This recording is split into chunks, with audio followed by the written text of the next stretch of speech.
boy, oh boy, oh boy. About to get to it.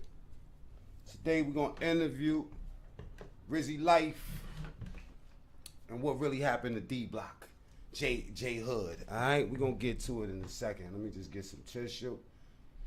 Try to clean this thing up, you know what I'm saying?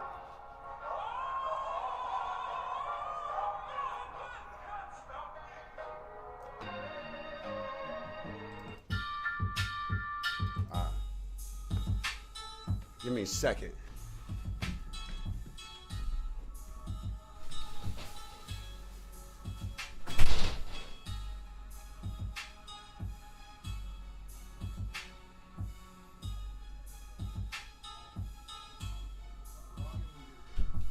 Help me out.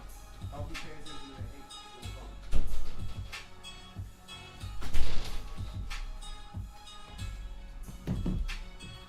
What's one? What's one? What my peoples didn't. Today we're gonna interview Rel.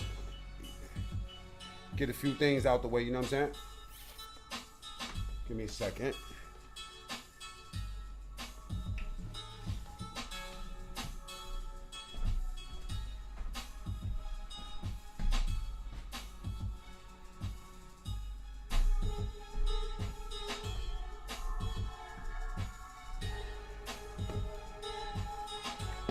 He's got an old saying, man. These the ones you do good, just never better than them. You heard? Pull up, pull up, pull up. Are they sending my notifications out or what, man? Oh, there we go. Let's go. Hit the like button on the way in this joint. We got Rel on standby. We're going to get to it today. Can y'all hear me out there, man? Let me know if you can hear me. Let me know if you can hear me or not. You know what I'm saying?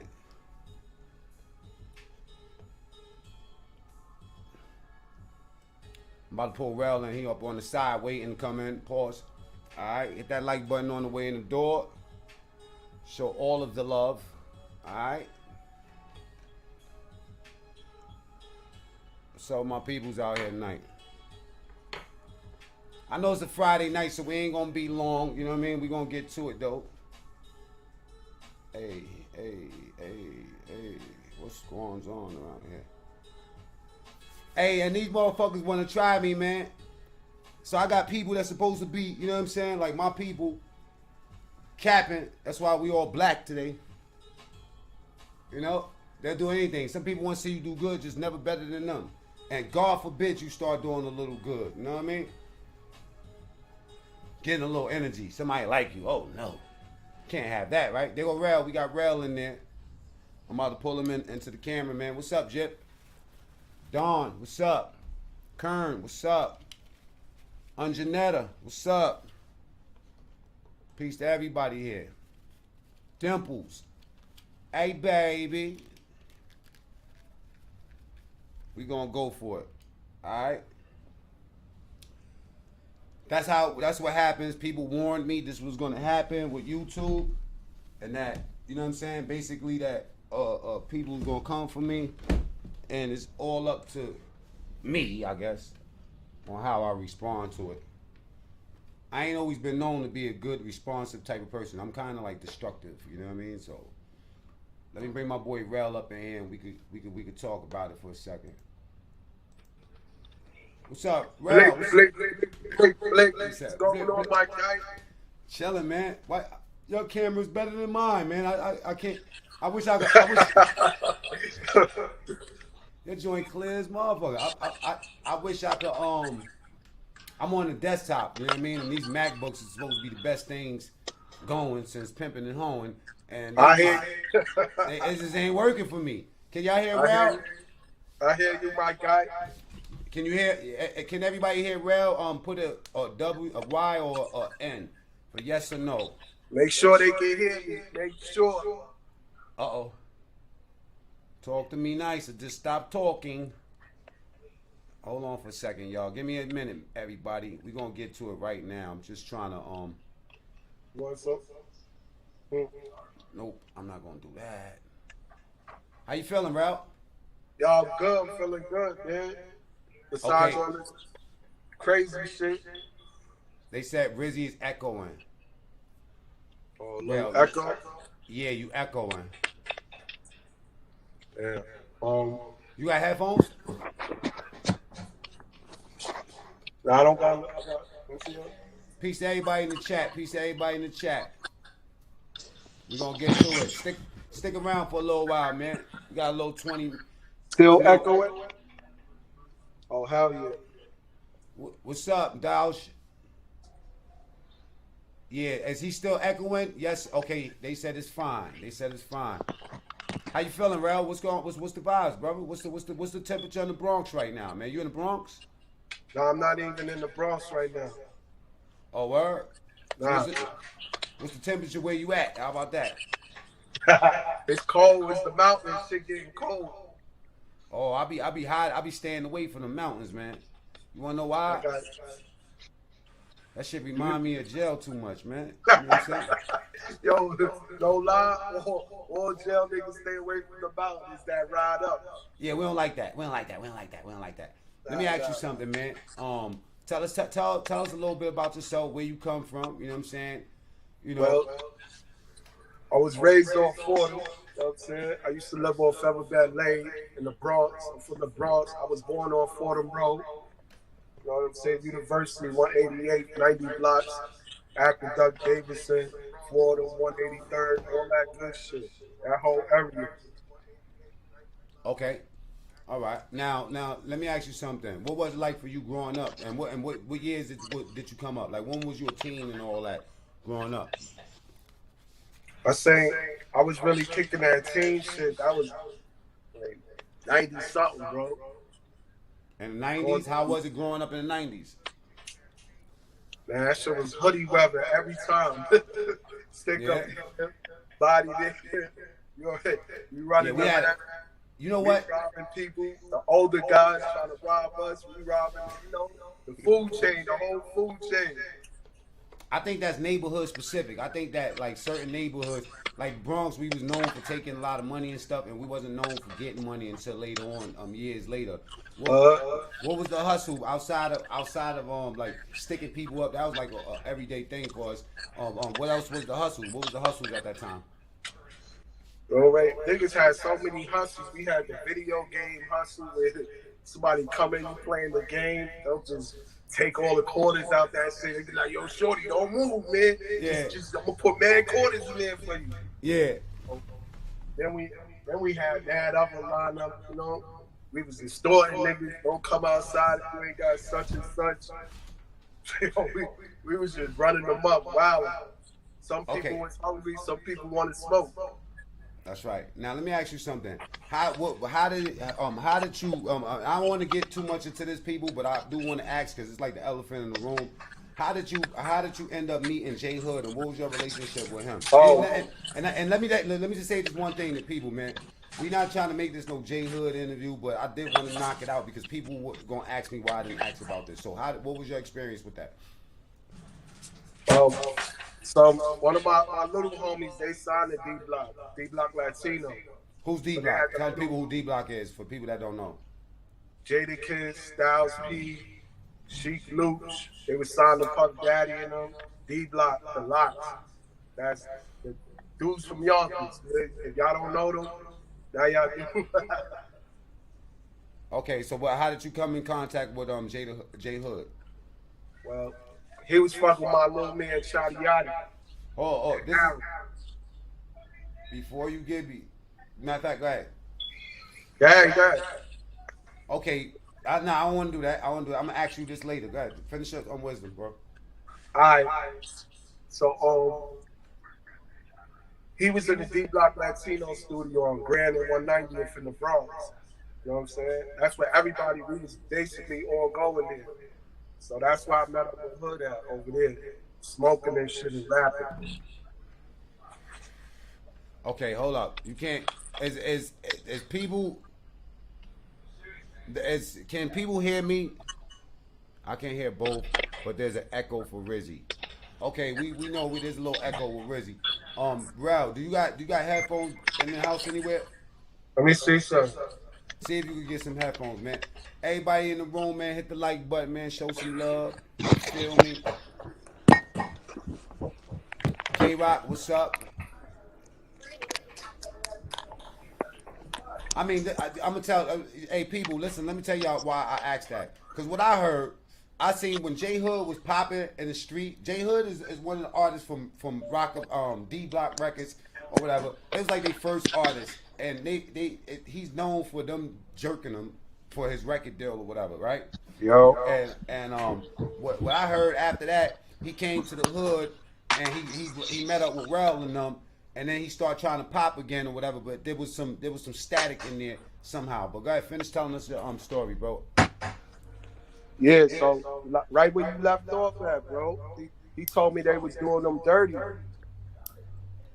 They still hear that echo? Yes or no, y'all? I don't hear it. It might.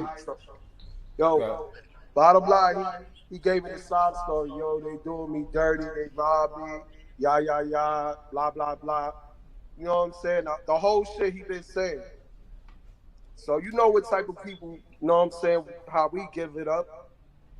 Niggas felt bad for him. Just like we felt bad for D-Block when the Locks, when they went through this shit with Puffy. You know what I'm saying? Niggas like, yo, let him go, bro. What was the situation? Like what they was like they didn't want to bring him out. They didn't want to release his records or whatever. Or they didn't want to what was they doing? Well, basically he was just saying like they was just throwing him around like a rag doll shit. You know what I'm saying? Putting him on the back burner. I see that a lot of artists, what they do is they steal, like how Jim Jones stole my whole shit, right? What they do is they come around, they see something that they like, and then what it is they just steal. That's the run with it. The run with it. Yeah, let me run with it. Let me just take it and hope these niggas die or something. You know what I mean? So they can't never contest the authenticity of this shit. So go ahead, finish telling me your situation. So was you a rapper? Was you rapping at that time? Yeah, I was rapping. I was always rapping. Niggas was fucking with me in the studio, but I was just freestyling and shit. So I wasn't really going up there bar. I was going some freestyle shit, go get some money, smoke some sour, stun on some niggas, stun on some bitches. You know what I'm saying? I was just running around. Niggas had the whole hood. What was you hustling? Yeah, I was getting money, bro. I heard a lot of stories about y'all. On a typical day, what would y'all? I mean, without exaggerating it, on an excellent day, how much money would you be making on one day? I go front to niggas had it to where you could make 10 in the morning, little 10 at night, man. You know what I'm saying? 10K? Yeah. That's a lot of fucking money. If y'all do the math, if anybody can calculate that, how much is that in a month? Was you taking any days off? Yo, you already know someday you might have a fucked up day. You might lose your whole pot someday. Know what I'm saying? Gambling. Some nigga might get light feet. Yeah, somebody might. Explain to people what you know what I mean that don't know what light feet is. If y'all want to know what light feet is, what's light feet? Basically, it's basically like light hands, like a thief. So when they got light feet and you give them try to put your camera down. I'm sorry. Try to put it down and keep it steady somewhere. All right. So basically, yo, bro, you said down? Yeah, put it anywhere where you could have it like landed. All right, check it out. Finish telling people about light feet. All right, yo, listen. When you give somebody something, they take off on you and you never see them again, they get light feet, bro. They out of there. You never gonna see them again. Ran off on the plug. Gave him that shit. His feet never touched the ground. Ran off on the plug. Facts. He caught rabbit. I ran off on a lot of people. Yeah. But you want to know what? The real successful drug dealers know that when you gonna run off. They say nah, don't give Johnny a pack. You know what I'm saying? Well, just tell me what you want. You know what I'm saying? And I'll get it for you. So all right, so $10,000 to $20,000 a day, bro. Yeah, bro. I thought, yo, and you know something? That really what it was, man. I remember when I first came home, Now to introduce you, Rel is a couple of years younger than me. Me and Rel brother, his older brother, we all came up. We all came up in the same hood. You know what I mean? Back. But then I came home, and then it was like the younger cats that was a little bit younger than us took over, and they just took it to a whole different level. Whereas I think we was more obnoxious and loud and out there. When I came around Rel and his team, they was a little bit more collected and businessmen. Like they really had their shit together. I mean, they had their internal problems, but when you look on the outside, you didn't see none of that. What was Facts. that about? How did y'all get that? How did y'all get so? How did y'all? Because a lot of our hoods wasn't tight like that. How did your hood get so tight like that? Because, bro, it's simple shit. Either you gonna be a killer, a hustler, know what I'm saying, or a gangster. You're not gonna be all three, yo. You Yeah, want to be a gangster and a killer, you're gonna have to have your strap on you. You have to give it up a certain way every day. You ain't yeah, got no time for that when you're making money. yeah, If you want to get money, no beef, yo. That's yeah, how it is. Either y'all gonna settle it. I stopped mad stupid shit in the hood. Like, yo, dummy, you live right there and he live right there. What are y'all gonna do? See each other every day and want to fight? that's Niggas is right. like, yo, Rizzy, you right, man. Niggas is. I had to. There's like, it got to be one positive person out the whole negative group. Because if you ain't got one positive person, that's how Yeah, shit go down. Some that's niggas right. be scared to tell a so-called real nigga, yo, chill out, yo. You ain't Yeah, gotta that's a kill that fact. little nigga. You know what I'm saying? That's a fact. So when you don't got that person, them people to really diffuse shit real fast, shit go left. And that's a fact. So let There's me. a lot of fucked up OGs. Niggas don't be saying that because they think, yo, that's what you gotta do. Oh yeah. They'll sit back and watch them little niggas tear each other head off for years instead of going, yo, listen, da. Bro, it's not gonna happen. Let me ask you something. Was you ever locked up? Nah, I never got locked up. And that shit was so crazy because you For wanna know weed, why? I got locked up for bud. Listen, you wanna know something? I'm gonna tell y'all something. Rel kept such a low profile. He was one of those niggas that you walk by, you be like, yo, how the fuck what is he doing? What is he doing? And what? And your block in particular used to be real quiet. When I used to come through there wasn't really a lot of static. Like you know what I'm saying? Like when you go on the third, 183rd, that's where the smoke was at. So even though you seen all of that money coming through there, you didn't really see no noise. And we kind of like on 183rd and 182nd back in the days, Yeah. it was like you got hit for coming out there trying to rob dudes and make noise. It was automatic, no drama on this block. One thing, Drama stops money. You know. you right, yo. Now check this out. Let me grab back on. You know what I'm saying with the kid Hood. Finish telling me about what happened with J Hood real quick. All right, so you know he gave us the whole sob story. Niggas was riding for him. He did the little shit with 50. He did some dick riding shit. He didn't bring none of What the what did he do niggas with that 50? What did he do with 50? um he said like a little meeting up with him through a girl. So he was telling niggas like, yo, we gonna do the joint venture shit because he can't just sign because 50 said he'll get sued. So he Okay. was like, do the joint venture shit. So Jay Wood was trying to get off them contracts. He was trying to get off that 2-year contract with Luch. So Copy. niggas, yeah, so we pulled up to the parking lot. Yo, we was trying to get them off the papers, you know. Niggas had the things. We went up to the little studio, the D Block studio, and niggas we seen Big Mike. Okay. And we was like, yo, who upstairs? He was like, Who tell Luch him and who's Bully Big Mike? Who's upstairs. Big Mike? Big Mike the Oh, DJ? but DJ, Big Mike is a DJ. All right. So we seen the DJ. We was like, yo, who in the studio? He was like, Luch and Bully. We was like, yo, tell them niggas be coming upstairs. So he told them. We came up. They never opened the door. We banging, kicking on the door. We got his release papers. And you know what? Not to go His crazy, release but he papers was from like, from D Block. it was me, Hood, and some just regular niggas from Yonkers, and All right. one of the other homies, Bags. So it was like me, Sticks, Bags. We was really running around. Sticks was scared. He was still saying D Block. he wasn't even supposed to be saying that no more. He was supposed to be on some ODG shit. It was mad stupid shit, bro. It was just mad What's back and OBG? forth war shit.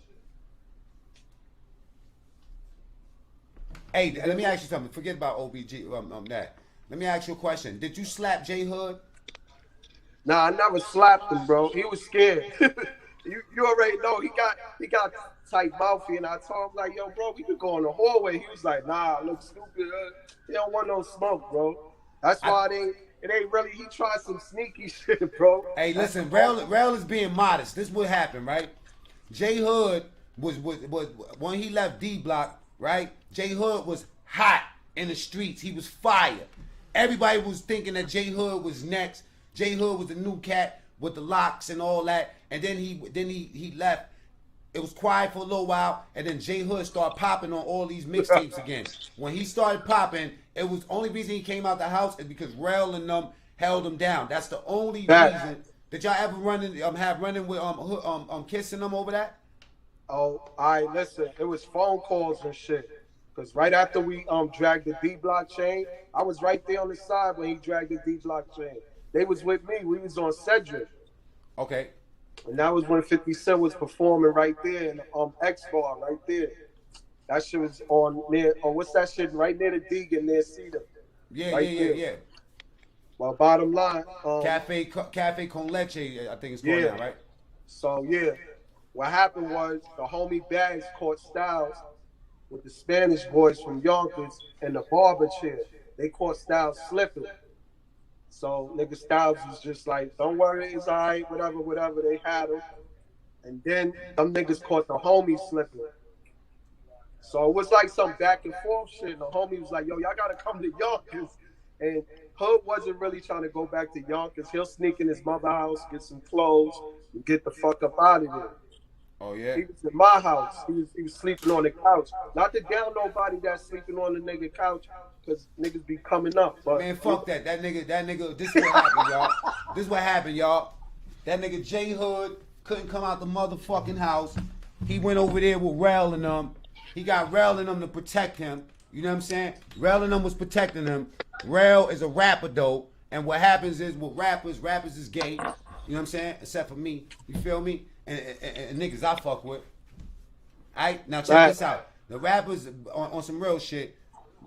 Rappers want to get on. So what I tell artists like moving forward, this is like me working at Def Jam, managing artists, you know what I'm saying, and having a real rich experience in the rap game and knowing that it's a lot of times it's full of shit. What I tell artists is this, and you can never really get on when you sign to a label that an artist run, because that artist is always thinking about his bottom line. Now, exactly. If you look at the top of the food chain and the artist that's at the top of the food chain ain't getting that bag, it's going to be hard for him to pass it along. One thing that we didn't know back then, the amount of money we was getting at that time, bro, the disgusting amount, if we had the know-how, we would have been way past a lot of these cats. The difference is that when you got a cat like me or you got a cat like Hood that been in the game, we know what's going on. The thing is that your intention and your heart kind of dictates where you could go with it, because the music industry is designed to fuck people over. You know what I'm saying? Right. But if you got the right intent, sometimes, you know what I'm saying, like you could beat the algorithm. You could take that motherfucking money and make it work for you. In your situation, I feel like Hood wanted to get on so bad that even though they knew that y'all could have made it, you and you and O could have made it, Shondell, you know what I'm saying? Now I don't know the other cats that you was rocking with, you know what I'm saying? But I'm talking about my niggas, I already know they could have won. Niggas don't want to take the spotlight off their own self. Was that the case with y'all? Yeah, that was more the case because nigga, he was talking some shit like the Locks taught him some shit like that. Wax Dog, what up? Don't be putting niggas in situations when you got unsigned artists, don't bring them around situations because they'll just come up over you. He said they'll just watch you blow up and shit because they said it happened to them. If you could think about artists that they came out with, them artists was just getting more money. That's a fact. I think that bro said most rappers giving up they ass for the low. Damn. Diddy the kingpin of that freakiness. Well, that's a whole different subject. Because you gotta understand. Yeah, that's some other shit. Let me tell y'all something, right? Let me put y'all on the game real quick. Let me put y'all on the game, right? The rap game. The music industry goes like this. Back in the days, let me explain this how it goes. It went on a point system. So when you sell records, you had anywhere from 10 to 18 points. And let's say the retail sale went for $9 to $10, that means you would get anywhere from 10 cents to $1.80 on the album. Now most artists that came in, they wasn't getting, like, the top shelf artist was getting 18 points. You could separate it like this. For artists that's just coming out, you had 10, 11, 12, artists that was kind of established, 13, 14, and 15. Then you had 16, 17, and 18. 3 tiers of pay that you would get. And according to those pays, that's how much money they will release for your promo. So in the rap game, as soon as you come in, they give you an advance. Let's say they give you $500,000 as an advance. That whole advance is recoupable, meaning that they could just take that. This is how it goes. You have to give them all that fucking money back. So what happens is the label or the record company is actually just a loan. You know what I mean? So what they doing for the rapper is just taking the money and allocating it a certain way that an artist could do himself if he had the know-how. So the game is like that. And Diddy stole Biggie's publishing. Your publishing is what. Yo, listen, you could get on the piece, and this for the artist. Y'all can write that music all motherfucking day. But if you don't have publishing attached to that writing is up in the air, and anybody could own it. The one that owns it is the one that covers it. So what they do is they say, yo, listen, I'll give you $50,000, you know what I'm saying, for the publishing. Meaning that you can make more albums as you go forward, but I'm gonna give you 50 for this, knowing that they're gonna make millions years later. You know what I mean? What did you learn through that whole exchange, like what Hood? Yo, bro, to be truthful, like, yo, when they let you in that type of light and you get exposed to so much shit, they're gonna need something on you just because they let you into their life and they not really living like that. Know what I'm saying? What do you mean? Explain that a little bit further. So basically, shit they rap about or shit niggas might think them niggas is doing. They might think they live in luxurious, or they might think they jewelry is real. They might think they gear is real. How often is that? How common is that an artist they not living what they saying, what they talking about? A scale from 1 to 10. I don't know, man. I can't even call it because you know why? Because it is called being an artist. You know what I'm saying? So you painting a picture. So really, it's a lot. I say 9 out of 10, man. I say 9 out of 10. I would say the same thing. When I worked at Def Jam, I would be around like Method Man, Redman. I'll be around Jay-Z. I'll be around Ja Rule, Cameron and Dipset and all of those dudes. And I'm gonna keep it 100. Out of every team I seen, even with Murder Inc., with what's his name, Irv Gotti and the rest of those cats. Yeah, those cats right there. No matter who the team was, they always had some street motherfuckers. Give me another cigar. They always had some street niggas that was really behind the whole thing. You know what I mean? Yeah. But those be the ones that always pay the price, man. That's the crazy shit. Those be the ones. What's so weird to me, you know what's the weirdest shit to me, is that so many of our great artists, not even just with rap, bro, with a lot of artists, like our big artists, like Michael Jackson, Prince, you know what I'm saying? James Brown, you know, look at Diddy, speaking of Diddy, look at 112, they was larger than life, Total, bigger than life, all the groups that he had, Black Rob, Shine, what's his name, G-Dep ended up murdering somebody, y'all. G-Dep turned himself in on a murder and just went to the police and told them that he killed somebody. He was He was on that bad one. He was smoking that black and black. What's that black? That He wet, that water, wet. the Yep. ooey, Yeah. that bang, that zoot bang. He was smoking that ooey and went into the precinct like, yo, he confessed. That shit was killing him. Okay, listen, you know what? Let me tell y'all. Do y'all know what the ooey is? Can anybody describe to me what the ooey is? That Or Martin the water. Gaye. That wet, that water, That Martin Lawrence, Bucky Necky. that bucky necky. Can anybody explain to me what the bucky necky it is? Yeah, he did delete Drink Champs nearly.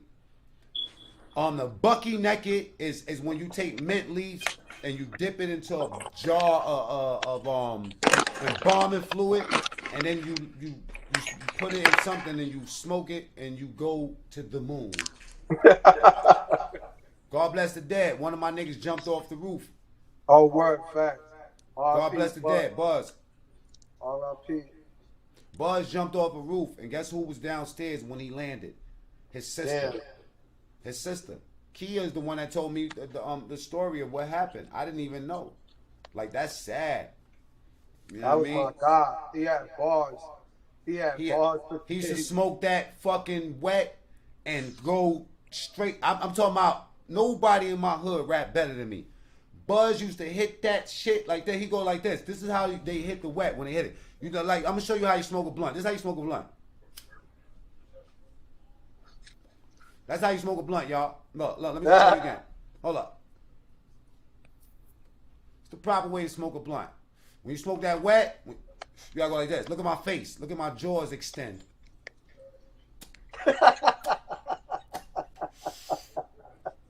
I'm gonna tell y'all a story I was telling Rel earlier. My cousin was a fucking big dope head, dust head. God bless the dead, SP. R.I.P. Marvin left that fucking clip of that shit on my motherfucking ashtray. Right? I had the blunt, and then it was that shit. Right? And rest in peace, bro, who thought he could fly. Don't say that like that, bro. That's like, there's people on here that know him. He ain't think he could fly. He was stressed out. He thought he jumped off a fucking roof, and his head cracked on the fucking floor from the fifth floor. Yeah, R.I.P. Buzz, man. In the courtyard. And his sister, the way she described that shit to me is that one of the situation. worst situation. But it's an epidemic in my neighborhood where I come from. A lot of people experiment with that. You know what I'm saying? And you know what? Let me stay off the comments, because y'all, you know what I mean? Like, let me stay off the comments, man. Don't be disrespectful. Yeah, we don't talk like that, Nearly. You my nigga. You my dude. I'm telling you, but that's my young boy. He died way before he was supposed to die, and that shit was no joke. That's not the only thing. We got terror stories about that fucking angel dust. Alright? Real stories, real fucking stories, nigga! Buzz jumped off a fucking roof and went bow, nigga. I don't like that drug, yo. My cousin got shot 15 times, nigga. He was on that fucking shit, nigga. Can you tell him about Marvin, man? Tell him about my cousin Marvin. Yo, Marvin was a problem since young. Boy. My blood cousin. Since he was young, growing up, wilding. Then he started wilding on Morris, and he was wilding over there on 176. That motherfucker was wilding everywhere. Pella, Marvin was running all through Pella. And he had the big body, boy. The nigga Marvin was uncontrollable, man. Marvin to pull up. And in the Benz, and then the next day in the BMW, he'd take me to the dealership and be like, "Yo, Johnny, what you want?" Like, you know what I'm saying? Like if I ever had it didn't have no food, Marvin to pull up and take me to the motherfucking Costco and just load up the whole car for food with me. You know what I'm saying? Buzz, another nigga. Buzz, anything I ever asked Buzz for, he gave it to me. He loved me. Yeah, Buzz was some fool, bro. He loved me, man. R.I.P. Buzz, man. R.I.P. Buzz. R.I.P. my boy Garvin. You know what I'm saying? Like you know what I mean? From my block. Like yo, that shit was an epidemic, man. That's a whole nother. Yo, bro, I'm gonna say Yo, I can't do no more funerals, bro. I can't go to them no more. I can't do it. We I said can't that at do it, Marvin bro. funeral. I You know what I'm can't saying? do it. It's terrible. And then you know what's even more I mean, terrible? I can't do it no more, man. But look, the after effects of that wet, and tell them how some of our bros is looking that smoke that shit. Y'all remember South Central, Loco in jail? Worse than that. Niggas is gone. Niggas is pookie off the black bag, man. That black Sad. bag tore that hood up. I ain't gonna lie. Sad. It's sad. It's sad. Niggas is swimming every day. Sad. You're wet. Sad. Hey, yo, my brother got on that shit one day. I don't know if Kevin's on this shit. My brother Lotus, man. He said, he was like, you hear that? And I was like, what the fuck are you talking about? What are you talking about? He was like, yo, Johnny, let me tell you something. You think that this is what made me start looking at the fucking astrology. Like some people when they be on that water, they'll tell you some real smart shit, some cosmic shit. But this is what I was talking about. I was talking about when I made a mistake and hit that ooh. So Marvin, God bless the dead, Marvin left a fucking clip of that shit on the fucking table. Now, mind you, y'all, I was upstate. Dimples, can you confirm this? I was upstate fighting some assaults and some felony assaults and some shit like that, right? And I will come down to the city once a week to check in with my bail. This is 2015, y'all, to 2016. So I caught a case that what happened was an indictment dropped on me that happened in 2010. They came, kicked the doors open. Marvin was with me. Marvin actually took my son when they kicked my doors open. You know what I'm saying? So I caught that case. So I was coming back and forth down from court. You know what I'm saying? My mother and my son was upstate at the farm. We was up there fucking doing we was planting and shit. You know what I'm saying? We had a horse and sheep. I was riding 4-wheelers through the forest. I was out there. I was shooting deers with compound bows. You know what I'm saying? I remember one day a bear came out and we fucking I had an axe, a gun, and a knife and a razor and everything together. I ain't know how to deal with a bear. Anyway, they let you have all that shit. Long story short, short story was shorter. Crazy shit, bro. Check it out, right? So I'm going down to court to check in for my bail once a week, right? And then but I still have my apartment. And Marvin and my boy Face was holding the apartment down. So Marvin and my cousin Leo, right, was up in the house and they was smoking that shit. And one of them put the clip in my ashtray. So like I said, I should have known something when I took that shit and picked it up and I went like this. I was like, why am I smoking this shit like this? I was like, damn, this weed, like it tastes weird. But this shit's some fire. I swear to y'all, my only experience ever with this shit, right? And changed me forever. Check this out. So I hit it one more time. Leo said, uh-oh, cuz. He's like, I ain't know you like to get, I ain't know you like to hit the ooh, cuz. I was like, the ooh? What you mean, the ooh? He was like, the water, cuz. Pass it. Why you gonna clip it for? Leo, right? I picked that motherfucker up and smelt it and was like, yo. I looked at Marvin. Marvin was like that shit that Boo said. Johnny, I got kids. I love my kids. I was like, what the fuck? Do you love your kids? I looked at him, at Marvin. Marvin's up in heaven laughing at us right now. I looked at Marvin. That ooh, yo, look at me, bro. That ooh hit me. And I was like, and y'all, you know how big Marvin is compared to me. I looked right in his eyes and just ran at him and I grabbed. He told me, this is what he told me. He said, yo, cuz. He said, guess what? He said, I spoke to Mark today, right?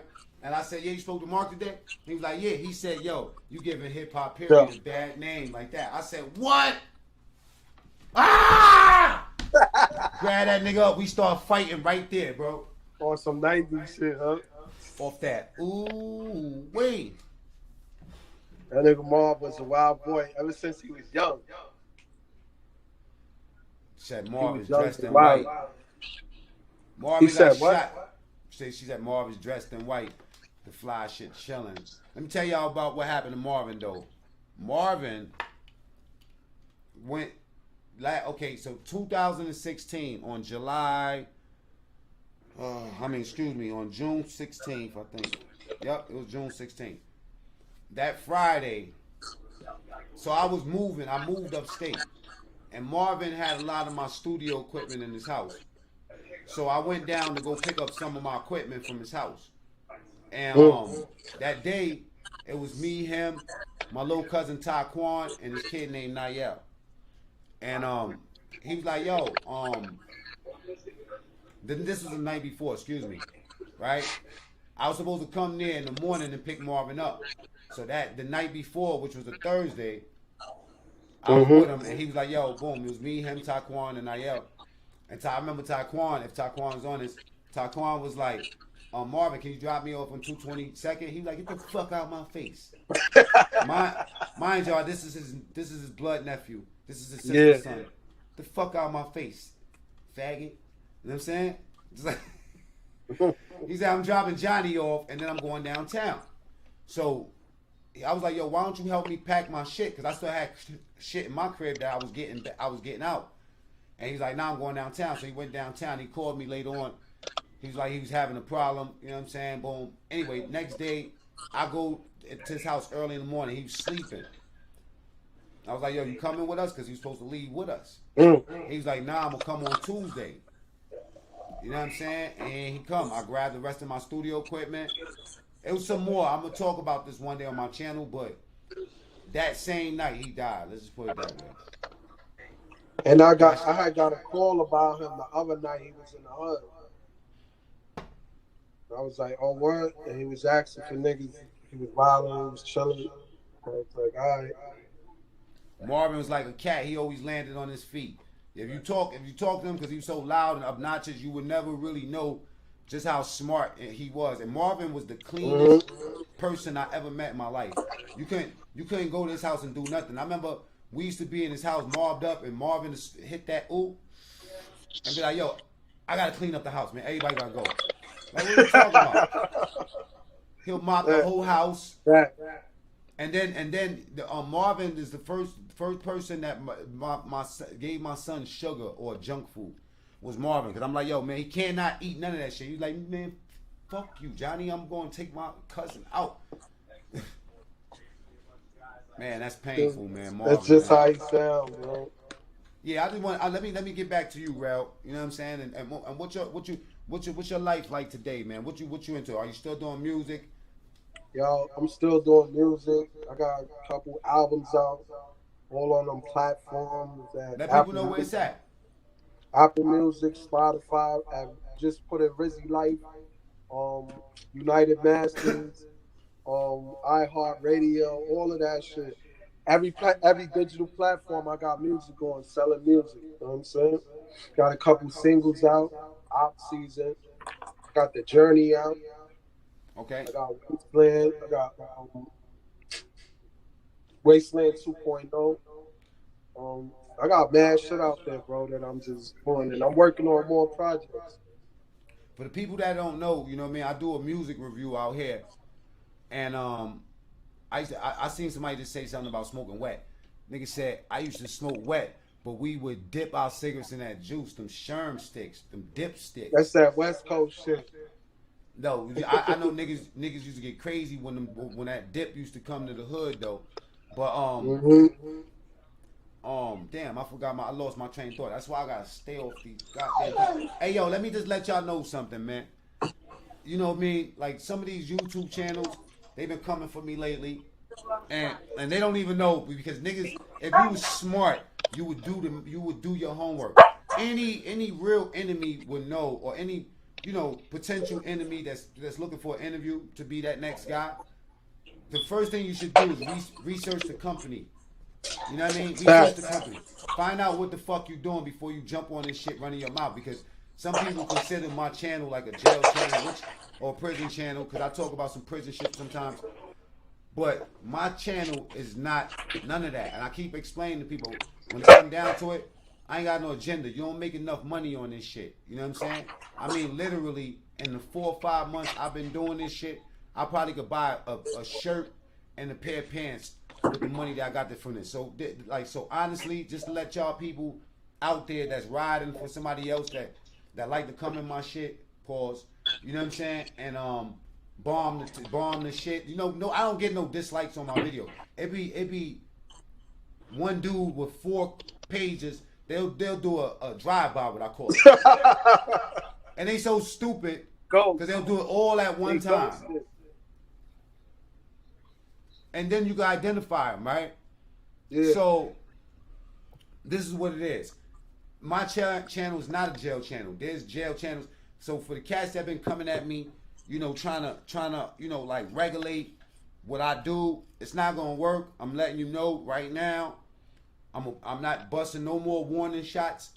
The next time, if I don't, you know how people got a short fuse? I ain't got no fuse. Once you light the match anywhere in the room, I'm blowing. So I feel like I've given dudes a chance, and I've given dudes enough warnings that that's not where I want to go. We trying to keep this positive, and we trying to keep this shit productive. At the end of the day, the best thing I could do is give somebody an alley-oop and show them how to. Yeah. Right. You know what I mean? But some of these niggas, hey yo, you know what the biddies is, y'all? The biddies is the ball courts that come to your nose. You give a nigga alley-oop on the biddies and he still hit the rim and the ball go flying everywhere. Right. Word up. Fred, I see you. What's good, bro? Bronx Made, your channel's for educational purposes. Yeah, like when I'm showing y'all how to spit a razor out my mouth, that's educational. You know what I mean? You might need to spit a razor out your mouth one day. Then you might need to know how to make some hot sauce. Then you might know how to know how to do a portrait. Then you might want to know how to start your own business. Then you might want to know how to get some free money. Then you might want to know about some shit that happened in Rikers Island in my real life. A lot of these cats is on these channels, you know what I'm saying, walking around with these egos like they some big name in jail. And no, first of all, nobody don't know you. If anything, niggas is just being nice and don't want to really violate you. You was in and out that shit, bro. Ain't nothing to brag about. Since we was babies. That's what you was mainly doing, bro. You know what I'm saying? You was in and out. It's sad. It's sad. You know what? It's because we talked about this earlier too, bro. Why you trying to catch up with some shit that a nigga did when he was a baby? All right? And then some of these some of the gang members and shit, they be coming for me sometimes. They gotta realize, man, I'm Muslim. A lot of y'all motherfucking niggas had to come to the mosque and seek refuge. You know what I did, yo? Everybody that I ever did something to, I had to run into them when we got older, and I had to talk to them like, yo, listen, man, I was younger, I was wild, you know what I'm saying? I'm sorry. You know what I'm saying? That shit was taking the shit away from them. You could see the energy leave. You could see the bad energy leaving them and shit. So I was finding bad people, bro. Like, yo, listen. And niggas wanted to click me, bro. I still niggas that's probably tight, like you said. Look, imagine me. All the hands I put in, all the pockets, my hands been in the pockets. All the niggas I remember one time I put a gun in the nigga mouth from the hood from my block. I mean, I was doing this shit when I was a young boy, right? So imagine. We was wildin', bro. Yeah, I was wildin', and I robbed everybody. So imagine what type of conversation I had when I came home from jail and rapping. I'm announcing where I'm gonna be at. Listen, niggas like, yo, he rapping. Niggas think you rapping about though. Hey, look. You want a free meal? MacMean is gonna be at Club Room. I put the gun in your mouth. I robbed you right on the same floppy live on. It's like, yo, he's talking about me, yo. Yo, you know he's talking about me in that red. Yo, rewind that. Listen to Listen, my mother beat my head with an umbrella for that shit. My mother beat my head. You wanna know what he did? He didn't go to the police, he went to my mother. My mother took that's a fastest way to a gangster heart. He said if I tell the police, he gonna come home and do it again. If I tell his mother, it's crickets, and I never touch him again. Hey, but check it out. Check this out, right? That imagine at that time, because a dude questioned me as doing time. Yo, bro, you want to fucking know who I am? It's public knowledge, bro. It's public knowledge. If you really want to know, inbox me at the real MacMean. You know what I'm saying? On IG. Real talk. Fact. And everybody know that's on my channel that really fuck with me. They know when I say that and they tap in with me, I really tap back in. If I tap back in with you and you met me on YouTube, give me a shout out right now on this shit. Tell them that I do not play. So if you really, really want the resume, I'll run it down so you can stop barking up the wrong tree. Real life. What I'll do is I'll tell you how I took your gang leader, you know what I'm saying, and grabbed him by his fucking head and ripped him a new fucking smile on his face, and then you ain't gotta worry about it because I'll say his fucking name, you know what I'm saying, and then that sort of energy you want, your boss is gonna tell you leave that one alone because my name wasn't no MacMean in jail, all right. So do the math, man. Find out what you're doing. If you want the job, you feel me? Research the company. Tell them niggas eat balls, man. Yeah, and then I'm one of those niggas that I like to have everything that's meant for me. Negative and positive. Whatever God got for me, whatever lesson that he got for me, I want to cash in on that. I'm really stupid. What I'll do is I'll address everything in one time so I can get back to some positive shit. Because when niggas really been through negative, you don't want to see that side. Fact. Real, am I lying? You're not lying, bro. True story. You know, we had to run them through the mud, man. I'm gonna tell you like this, right? Somebody told me that I think that they know the person that's doing whatever they doing or the people that's doing, they know how to push your buttons because you'll turn up. Hey, this is 80%. This is a relationship between us. You know what I'm saying? That's like police. Police pull up and be like, yo, you fit the description. It's up to you to get crazy. You know what I'm saying? I used to fuck their head up, bro. Them niggas pull up. We know what police look like. Learning how to address the situation is important. Fact. That's what you gotta do. Now, Tales from the Pen. That's Fred. Fred, see, what I'm talking about is that lately I've just been getting a cup of some negative. I've been getting 90% good energy, but there's a 10% of that negative energy that's been trying to get my attention. And now that they got my attention, I'm not going to play games. Dudes are so that's fucking... because your platform shining. You know, niggas don't want to see you shine. They want to start throwing shade as soon as they see you shining. But when you in the shade, they don't want to put no light on you. Oh, check this out, right? What it is this. I'm gonna keep it 100. Most of these cats that do the type of content that I'm doing right now, this is all they have in life, right? So they wake up and they think about this, and then they make their whole entire life about this. Whereas me, this right here is a responsibility to the people that really fuck with me. So it's a headache. I'd rather do one video once a month. You know what I'm saying? But now that I started at this level, people tap in with me on other things and they ask me to talk about certain things. So I feel like while I got the subscribers, I'm a voice for certain people. You know what I'm saying? That's what you're supposed to do. And then also, but more importantly, by me talking, this is therapy. That's why I don't mind laughing, joking, spazzing on somebody, crying. I don't give a fuck what I could be myself on this shit. And then also because a lot of these motherfuckers, I don't know them personally. I have to be honest. You know what I'm saying? Because what they'll do is they'll record you and they'll try to catch you later. You know what I'm saying? You know, going against the grain of what you. That's that stinky shit. That's that industry, internet shit niggas fuck with. That's that type of vibe they on. You know what I'm saying? When we saying something, we really mean it. You know what I'm saying? We not. This ain't no script. Niggas ain't even making shit up. Niggas ain't in to make shit up. They gave me okay, so it got to a point where I was like, people that know me, they know I go through bipolar shit. So I will stop just doing videos for a little while. You know what I mean? Because I feel like this. People that don't know me, Ralph, if you don't know me, then it don't bother me when niggas say whatever they say or talk or just clout chase and shit like that. But when somebody know you and they know better, it made me concerned for you. It made me think that ain't shit going on in your life. So you focusing on me, and it's a negative thing for you. All right? Yeah. All right, I'm about to get ready to get you up off of this rail. You know what I'm saying? I'm gonna play a couple songs, and then I'm I'm gonna cash in a couple of receipts and then I'm gonna get off of this. You know what I'm saying? All We're gonna right, get say it. no more. You already know what it is, my guy. All right, this is part one with you. You know what I'm saying? Of a new thing I'm doing. You know what I'm saying? It's gonna be called Legends, and it's not gonna be you might not know the legends, or you might just be getting you introduced to them.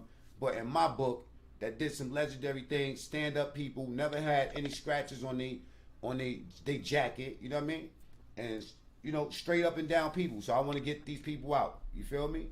And thank you for pulling up, bro. So give me your All links. right, thank you, bro. You Give them already your know. links. Give them your links, everything, and then also tell them I Follow want you to me give on them. Instagram. Give them your links, and then I want you to also give a message to the young cats that's out there that's really, really in the up in them streets. You know what I'm saying? Give them All right, something. I'll be right back, y'all. yo. Y'all can follow me on Instagram, Rizzy Life 3350. You can hit me on YouTube, Rizzy the Dawn, or you can just hit me on matter of fact, hit me on Facebook, Rizzy the Dawn. Hit me on YouTube, Rizzy Life. Um, Apple Music, The Substance. Hit me on Spotify or any of the distribution that's online that's doing music. I got artists Shell Breezy, you know what I'm saying? We got a lot of shit popping. But anyway, yo, to the young boys out there, just be leaders, you know what I'm saying? Even if you have one parent, you know what I'm saying? You didn't have your father. You gotta make decisions that's right. You know what I'm saying? You gotta be your father. You know what I'm saying? Don't let nothing from the past keep haunting you. Fuck your future up. Don't be listening to people that's going the wrong way. Like you get the vibe when you're doing some fucked up shit, so you gotta understand where you're gonna end up at. You know what I'm saying? You either gonna go to jail, get killed, kill somebody, hurt somebody, they snitch on you, you get locked up, or you do something with a bunch of people, they put you in a position where you were about to do time, you wasn't even doing nothing. Now you snitching. Don't put yourself in that position. It all starts with thinking. Don't wait until you get locked up to start thinking. That's when everybody start thinking, yo, I could have did this, I could have did that. Yo, I could have oh man, I could have just fought him or whatever. I could have you coulda. You gotta think before you do anything. Think about man situations, how you could solve and resolve a different type of situation. I know it's difficult, but trust me, it's always a better situation than just getting mad. Because when you get mad, that's when you start thinking. And when you start thinking, that's when they got you. You already know, Rizzy Life, boy. Hey, facts. Bro, it don't matter how old or young you are. If you see an old person leading you the wrong way, yo, you gotta fix yourself, bro. Because if you see them getting fucked up, how the fuck is you gonna follow somebody that's always being fucked up? They going to jail or they got mad drama. You don't want to be like that. You ever been in the hood and met somebody that was cool, but they got mad drama? Now his drama is your drama. I lost mad friends like that, bro. So that's all I'm saying. Just try to be a leader. Any situation, always try to be a leader. And if you're gonna follow somebody, follow a smart leader, man.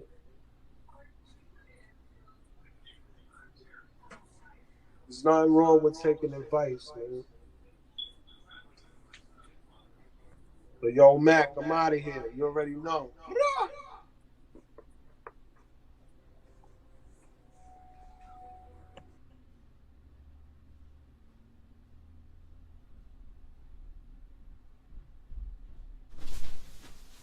All right, give me a second, y'all. Well, got up off of this. All right, check this out. Give me a second, right? Hey yo, hey Fred, are you still there? Cause I want to get my boy Tales from the pen, Fred. I want to get a couple words from him, get some good advice from my boy real quick. If he's ready to get on the camera, you know what I'm saying? All right. Don't leave yet. I got about a little 10, 15 more minutes for y'all, right? I'm gonna try to get Fred up in here. You feel me? And anybody got something to say? You want to get on the camera, man? You ready? Let's go, man. I'll give you 5 minutes. Anybody, whoever want to get on, let me know your email. Drop your email, and I'll select somebody that want to come on. I know a lot of people don't like getting on the camera or whatever, but if you have something to say, I'll entertain it real quick. You dig? Y'all got to give me a couple minutes. Don't leave yet, y'all. I'm gonna try to get my boy Tales from the Pen on. Fred is around. Ask Fred. Ask if Fred is still around in the chat room, because I'm doing like 1,000 things at once. So let me play this. Don't leave yet, y'all. I'm telling you for a reason.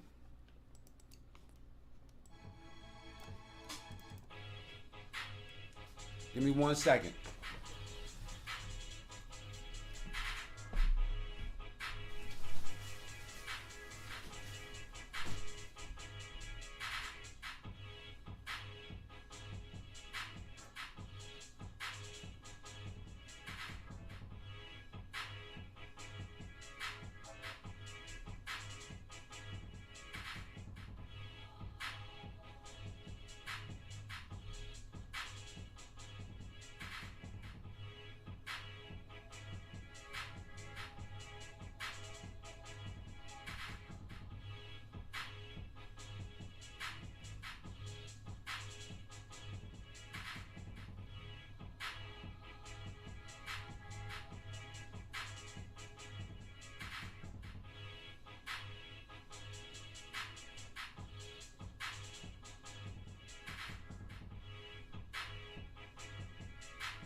Hit the like button if you ain't hit it already. I'm about to call Fred up. I don't think Fred is in the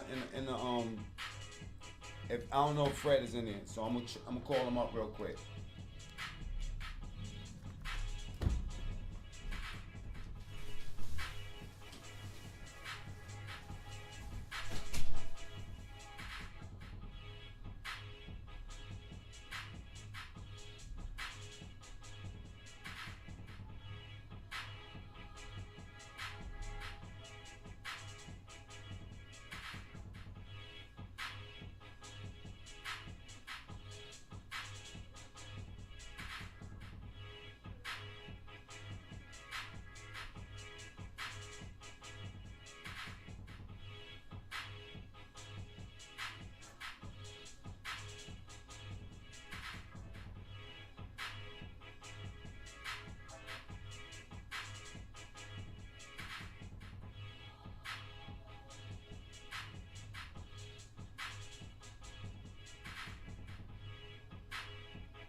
Alright, y'all. Alright. I had to get my coconut oatmeal drink, man. My stomach was bothering me, man. And whenever I like drink soda or something, which I just did, it started bothering my stomach. So I had to get something. So you know what I'm talking about? But Rao, that guy Rao, just between me and y'all, you know what I'm saying? One of the few dudes that was younger than me that I really had a lot of respect and made me pay attention to early. You feel me? Just because the mind state that they had for or the tenacity to hustle, you feel me? And I don't know. I guess I always looked at cats that did greater things at my age. So like say for instance, like if I'm 30 and I'm looking at cats that's 18 years old doing some amazing things, I'll compare myself to that and be like, damn, I wasn't doing that at that time. Not even a 10 for that. So Rel is one of those people. Fred laying in bed, you know what I'm saying? He just hit me just now.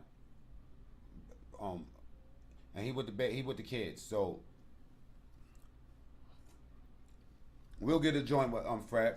But if you want to see the interviews I got with Fred, just go to Tales from the Pen. MacMean, we got some good stories there. Fred is actually the one that plugged me in with Josh from 23 and 1. So hopefully we get an interview there too. Josh say interested in interviewing me. When he has time, he's gonna tap in. Probably hit me today. I don't know. I'll have to tap in with him. You know what I'm saying? Look at my messages. You feel me? So what y'all think about Rel? Rizzy life. And that's a fact, David. Keisha up in the building.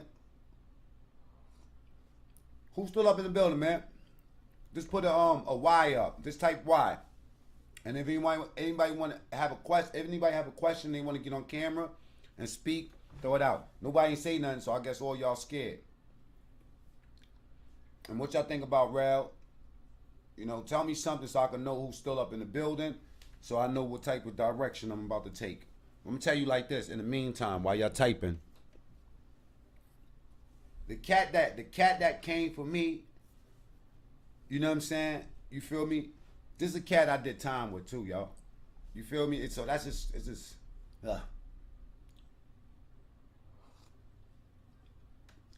Hey K Rock, can you pin that? Can you pin that for me? Rhonda, what's up? Can you pin your thing, or do I have to do it?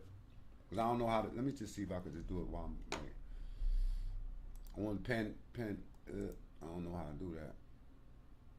Okay, Rock the ruler on IG. What did I just do, y'all? How I do that?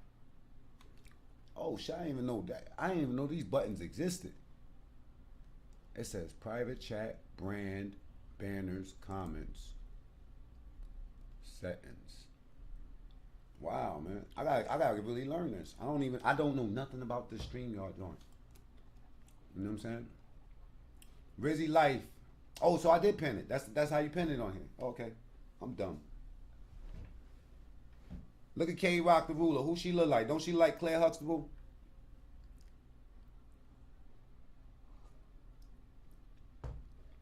She married too. Stay away from her. I heard her husband killed something. Now I'm just chilling on this Friday evening. All right, Rhonda. So yeah, man. Now we're gonna get off that negative shit. All right. So this is the thing, right? This is the thing. There's certain things that I try to tell people or school them to on here, and I'm gonna be doing a lot of those videos, like self-help videos. They're gonna be mad interesting, and they all gonna be things that I have to do myself. Why? Because I'm a jack of all trades. I worked in television, I worked in videos, editing, I worked on airplanes, I worked in the military, I worked for logistics companies, I worked in the food industry, I was a chef, I did a lot of fucking things. And because my nature is to get bored with shit easy and fast, even beef. So that's why I think that bipolar thing goes. Y'all might be thinking I'm so into what I'm saying, and then the next day I act like the shit ain't even happened. Woe is me. That's the 20%. You know what I'm saying? Because this is a relationship. You feel me? It's a relationship, whether you like it or not. Okay? I want somebody to invite themselves to the camera so we could go. I mean, especially like, you know what? Like those dudes that came in the room the other day and they start doing whatever they was doing to bother me. You know, certain coincidences don't happen. Every time I go live, there's a few things that happen. It'd be like 1, 2, 3 in a row. You know what I'm saying? It'd be like certain people would hit you. You just know people are watching. I always feel like somebody's watching me. You beg for attention so they could buy something from you and all that, or you just, and next thing you know, you get all the wrong attention. So you gotta be chill. You gotta be chill. I'm glad I started out positive. You know what I mean? When you start out positive, you know, if you have a negative, you know, you drop a little bit and your people who's not telling you shut the fuck up, you can mess up. So, and I heard from everybody that got big channels that, you know, they had these time where they was addressing dumb shit. So I think that my time expired on doing dumb shit, and it's all about helping motherfuckers get money now. You know what I mean? Like, I don't want to try to help y'all motherfuckers in your personal life with none of your problems. I don't care about that shit no more. You motherfuckers is weird as fuck. Y'all got some weird ass tendencies. You're not really good friends. You talk shit behind motherfuckers' back. You're cool. You know what I'm saying? Like, y'all so bipolar, undiagnosed bitchalisms. You know what I'm saying? Bitch assisms, punk ass nigganisms. You know what I mean? Stuff like that. I just, you know, I'm tired of the isms. I just want to teach people how to get money. And I just want to ignore everybody else that's on some other shit. Some of these dudes, like I said, undiagnosed problems, they need some medicine. They taking the wrong medicines, people. They taking legal medicines. They out there just fucking bugging out. You know what I mean? I don't know what the fuck they're doing. I don't know if it's the Hennessy, the Budweiser, the Coolers, the Claws, the whatever. I don't know what the fuck these niggas is doing. Or maybe they indulging in drugs or something. You know what I mean? But I'm going to tell you like this. I'm not.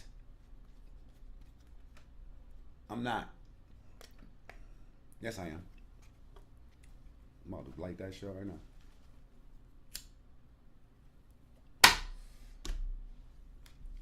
And I forgot what else. Planting too. I really know how to. I don't know why God allowed me to learn how to make plants just jump out of the fucking earth and make me. I love it. I love it. There's nothing better for me to be analyzing the plant. I will look at the plant with a fucking magnifying glass. I'm dead ass. I probably got it sitting right here on my table with a fucking magnifier and just be amazed. You know what I mean? Like, I might do that, and I love it because it represents life for me. I like fish.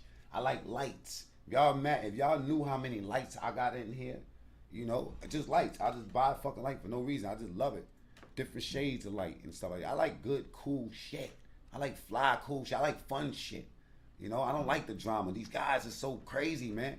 They have nothing to do but to try to make a dollar on YouTube. But if you really want to know, I'll show you. If you want that type of smoke, I'll show you. Instead of chasing me down and trying to make an issue with me, I'm a small channel. I'll show you how to do it with a big channel and blow your dumb ass up.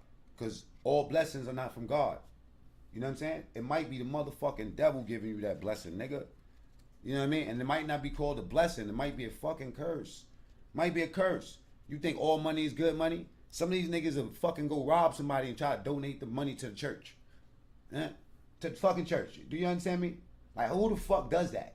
Who the fuck does that? You know what I'm saying? Like, who? And what world? God damn, man, these dudes is crazy, man. They gonna make me write on the card? Okay. So they don't believe me? Oh, it's a different card. It's a double-sided card. It's a eat these nuts, you dumbass. I didn't do none of that. I really just know magic. What the hell is wrong with y'all? Give me like 10 minutes. I'll come on. You still on? Hell yeah. Fred gonna get in 10 minutes. I'm gonna send him the invite. Y'all already know. Look, so what we doing? Okay, let me put somebody's name on it. Fred. Bad person, right? So you know. Fred. Okay? 6. Fred. With a unique design on there. What a unique situation there. Okay? Fred. Alright? Fred. Fred. What was I doing anyway? Let me look at the comments. So we're going to get Fred up in here and we're going to talk, okay? 6 of spades. Pay attention. I do it fast. I'm quick. Oh, look. Let's do it like that.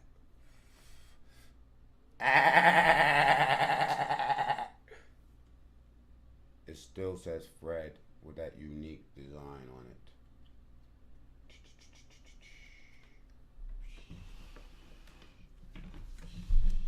That nigga's a hood magician. That nigga a hood magician. I like this. The one they really like.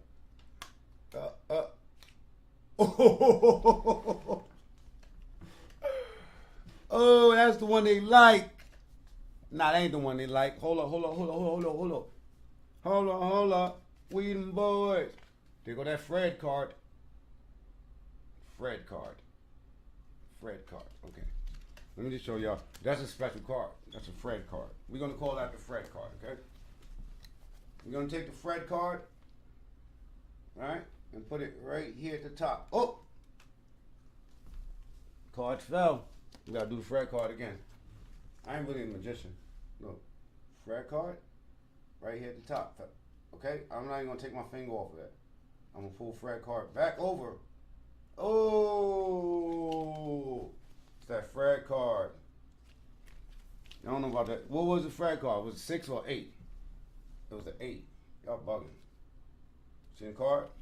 I had it in my hand. Anyway, let me get ready to send my man Fred the Fred card. AKA, y'all know Fred, Fred is really a rapper, man. I'm gonna just tell y'all right now, man. He freelances as a rapper, man. They call him MC Fred Ski. Do you pray to a black God? Get up, stand up. Do I pray? Where's my moderators, man? I know your email, Fred. Let me send it to you now.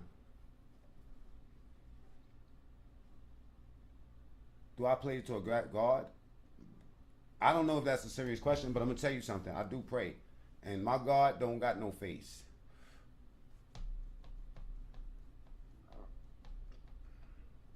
How do I share this? Okay.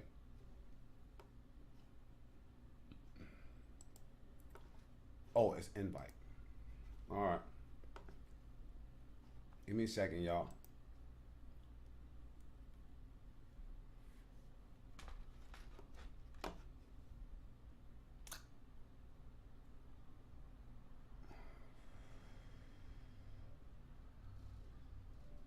Okay.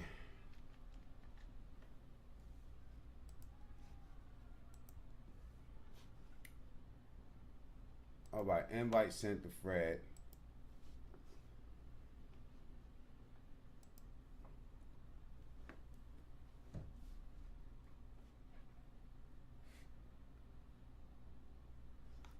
Kern said, Fred, hurry up.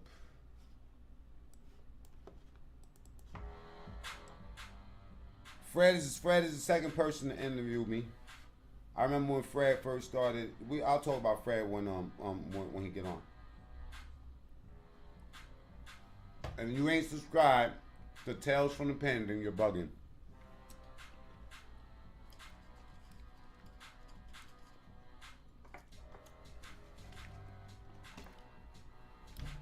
Fred is a funny motherfucker, and I'm gonna tell you something. He don't get mad often, but when he do get mad, he get mad.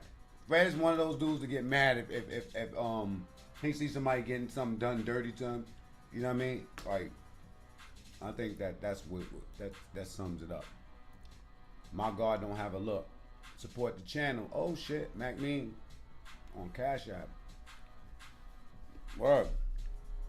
Thank you. I need all the support I get. They don't give me food stamps.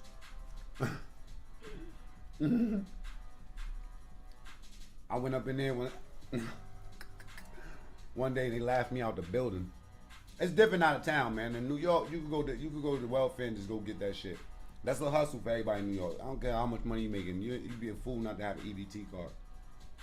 That's free food. Niggas be in front of the supermarket selling their EBT card for money. Some of these cats be having thousands of dollars on their joint. They'll tell you, yo, give me $50 and I'll give you $100 worth of food stamps. Hell yeah.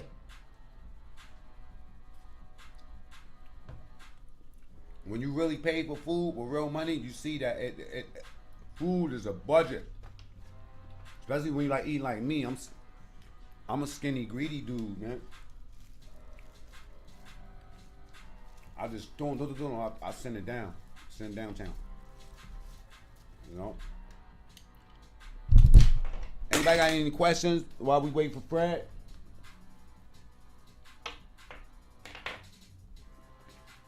And I want to say this too, right? Why? If y'all got any questions, just put it up. Right? When I try to give certain advice on when I'm doing my this shit, if I'm telling you to do something, I'm gonna tell you, holler at me before you do it. You feel me? Like, or so I could give you the full formula, because you never really give the full formula up. You know what I mean? Like, you tell people, because you can't, like, in order for me to explain something all the way through, it might take me an hour. So I'll give you key things that you might need to know to get you interested. But in order to execute it, you're gonna have to tap in, and that's where consulting comes in. That's like how you get consulting. The consultant is somebody like this. Basically, if you got a business or something that you selling, what they'll do is show you how to sell it, or they'll take what you're doing and they'll magnify it. A lot of people in black entrepreneurs, right? Or excuse me, I'm gonna say like small entrepreneurs, right? Not all entrepreneurs that's small black, but let's just say smaller entrepreneurs that need a boost to get their shit to the next level, right? You look at it, a lot of times they're in their own way. So in order for me to consult with you and fix your shit up, I gotta analyze what you're doing. You know what I mean? And when I analyze what some people are doing, a lot of times people are just in their own way. You know? So when I get on this and I'm telling you certain things, if you need to get clarity on these things, tap in with me. I'm at The Real MacMean on IG. Y'all can just go over there, I guess, you know what I'm saying, and holler at me. I'm stupid, down to earth, and human. If you are an idiot, we're going to stay away from that. Because me and K-Rock and the moderators was talking about that last night. Right? About Rhonda. Where's my boy Baltimore? Rhonda, Baltimore.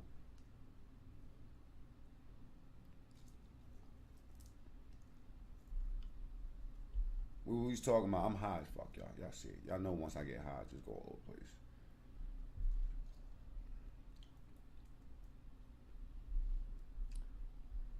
Thank you. Right? We could take this shit and we could do some things for everybody. At the end of the day, you know what I mean, while this is still small and I'm able to focus on my core, I suggest we take this shit and do something with it. Now, I think lately I've been focusing on the negative too much because I'm going through personal stuff in my own life that's forcing me to address some shit. No, anyway, enough about me. I'm bringing Fred in, Tales from the Pen. You know what I'm saying?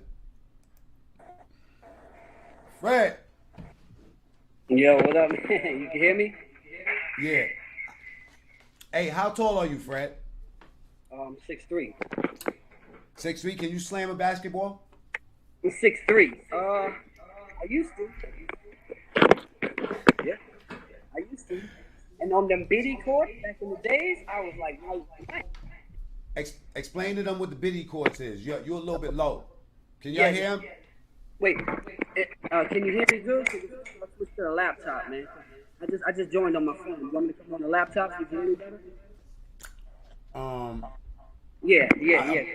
What about the people? Okay, ask the people. Does Fred sound good? Y or N? Let's go, please. Yeah, because I can't see the chat. I can't see nothing. Okay, so you want to go? Okay, you can leave off of that and then get on your. I'll be right. All right, we'll be here. Can you matter of fact, don't even worry about. Okay, y'all, can y'all share this, man? My boy Fred White, Tales from the Pen. I remember when he first was doing his thing, and I think that I'll describe that when you get in. We'll start it from there. K Rock, can you know what I mean? And K Rock, Gypsy, or Rhonda, can you remind me to start this conversation or with how me and Fred know each other?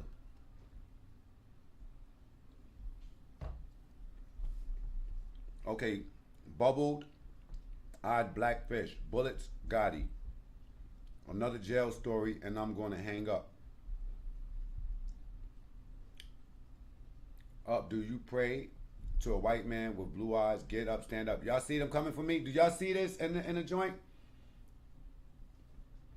Another jail story, and then I'm going to hang up. Why would you name your... Who's this? Who are you? Analyze this page. Let me see you. Nah. Can y'all see that? Because normally, I think they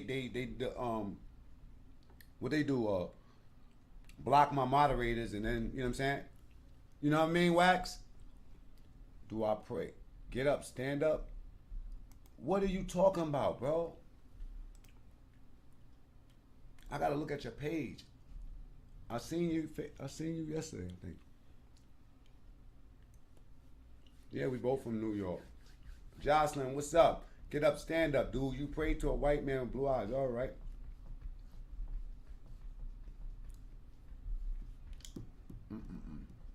Savage, the savagery. What happened to J Hood? We was just talking about that. Rel just got off. You can rewind back. All you have to do is just pull the thing back, and you see us talking about the hood shit or whatever. But now we getting on with Fred White, Tales from the Pen. We're gonna change it to something else, man, because JR, peace. Mike Mookin, the juice like Robo. I need a dime of deuce. A lot of new people in this chat room right now, just coming in here. So I'm gonna tell y'all what happens. Like sometimes, like I told you, all these things start. A combination of these things happen all at one time because they don't got time to coordinate. They don't really think. You know what I mean? It might be two niggas with three different accounts or three niggas that just coming because somebody told them to come over here. You know what I'm saying? Little petty shit. Not even knowing you be a drive-by. When you look at the channels, they be like, no subscribers. They made the page yesterday. It's just static, y'all. You know what I'm saying? So y'all ain't see any static, man. Remind me not to, you know what I'm talking about. But if I'm capping at people unjustly, just forgive me. Just like that. There's a lot of people doing funny shit on my page. So, my channel. I love fish. I love setting up tanks. Me too. I was thinking about a tilapia farm and stuff like that, but I think I'm gonna just get a greenhouse, man. I think I'm gonna really run with this greenhouse idea. Big greenhouse. Show people how to make some money. I got stalkers too. You know what I'm saying? On the lockout, gang. Warpath, feel me? A dude, stalker, Warpath told me that, you know what I'm saying? He was like, yo, bro, you must be doing good now, bro. Nigga did a diss video on me, a whole fucking video. Said my name, used my face and everything. I just let it stay up. I didn't say shit. But what's so weird is that Queen's Flip just flagged French Dose Labs videos. Word. All right, here we go. Fred White. Can you hear me good? I think it's echoing. Well, shit. I'm gonna get my headphones. All right.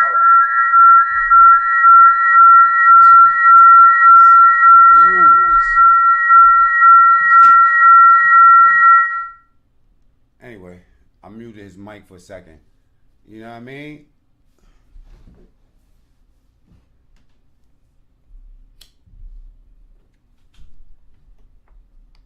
Oh boy. Yeah, Fred White was the second one to give me an interview. Warpath was the first one. You know what I'm saying? And check Warpath channel out. Y'all ain't go to on the lockout.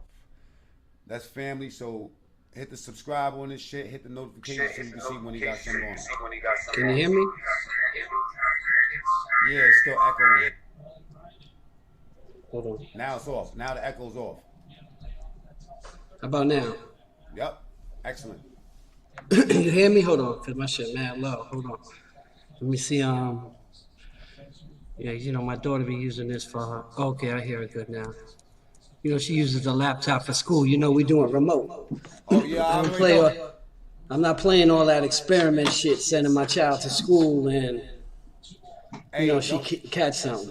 don't you hate when the parents be yelling out the wrong answers and shit?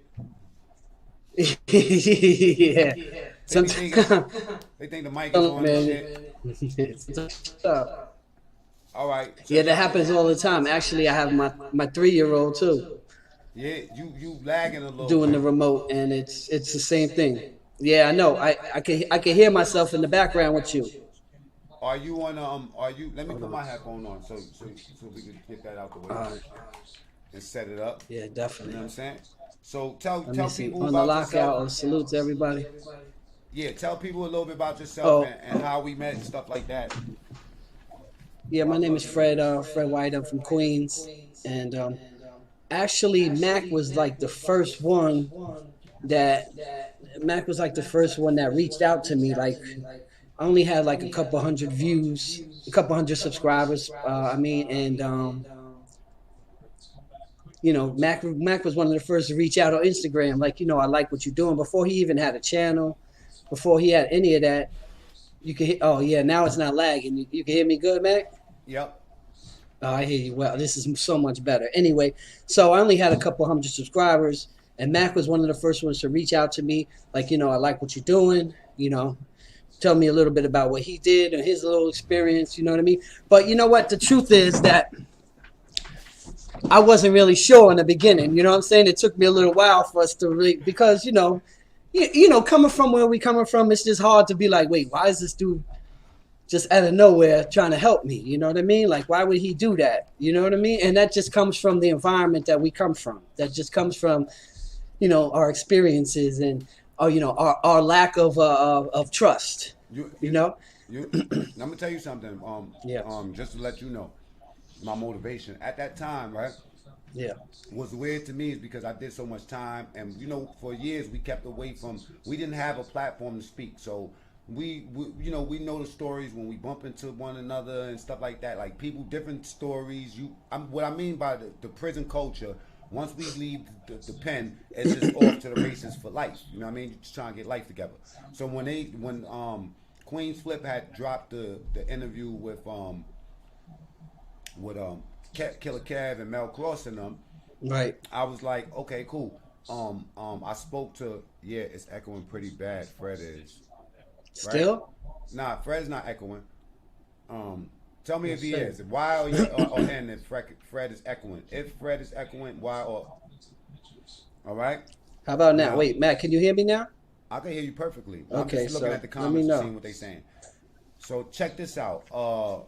We just don't have a time to visit like that jail type of stuff. So what happened is, from seeing those dudes and then seeing other people like Warpath or whatever, I started seeing, Shoot the ball pass.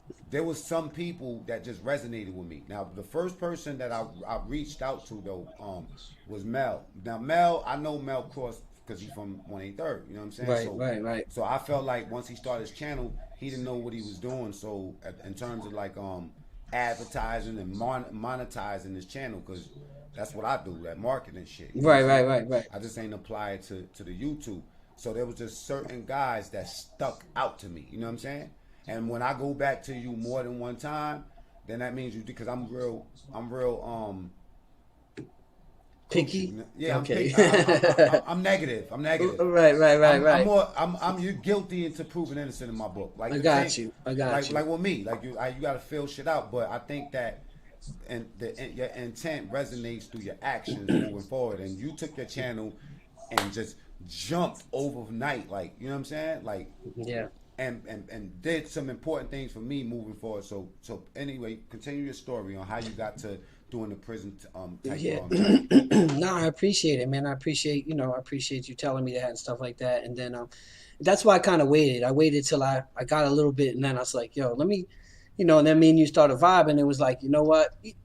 Also from our experiences, we're kind of able to decipher through the Smell. bullshit. You can smell. You could just see the Yeah. nonsense. You could just see who's what, what's what. And you can also, what I learned about doing this YouTube stuff is that you could tell a lot about how a person probably did his bid. That's right. You Yeah. could tell. No, you could tell. You know off top. It don't You be could no just tell. surprise. It don't be no surprise when you even get The way they carry themselves on here, you could tell it's the same thing. You know what I mean? I'm not sure. I don't care. You know, everybody's got their own lane, so I ain't. You know what I mean? Everybody does their own thing. Everybody. So salute to everybody. You know, trying to do something. I'm just on a more of a positive vibe. I just try to, let these kids understand because most of you people know. I went to jail very young. By 17, I was in prison for. I was facing felony murder charges. At 17? So at 17, yeah. But, I'd been arrested 14, 15, 16. We talked about that. My life, it was just the way it was back then.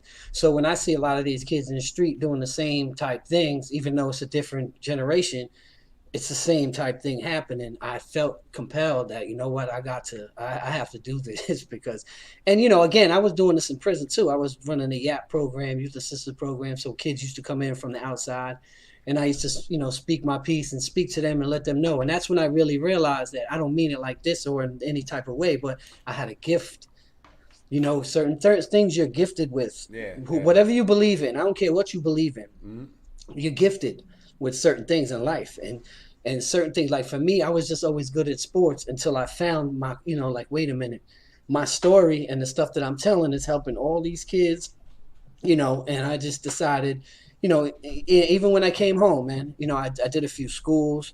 I spoke in Brooklyn Borough Hall. I spoke in CUNY Law. I spoke in all over the place. Okay, check this out. Yeah. Let me rewind back, right? Let's rewind. Because at the time when you went to jail, and how much time did you do? I did almost 16.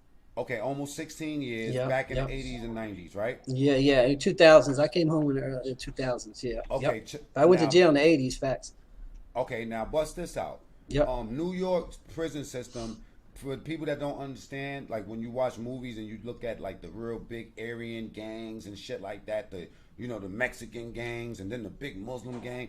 In New York, it's not really like that. And then if you like, Caucasian dude and you're living, you feel me? Then that means that you passed a lot of red tape. How was it for you going in jail being a Caucasian dude amongst like majority black and Spanish dudes? Yeah, because I'm definitely the minority. That's why a lot of people don't understand. Rikers Island is like 1 or 2% white, if there is more. But let's get this clear. When I came through adolescence, there wasn't any that were like, white boy. Let's just call it what it is, man. I mean, no disrespect to anybody, but white boys wasn't living like that. White boys was washing clothes. I'm saying not washing clothes. What do you mean washing clothes? Not everybody. You know what I mean. But you want to be graphic for these people. I got you.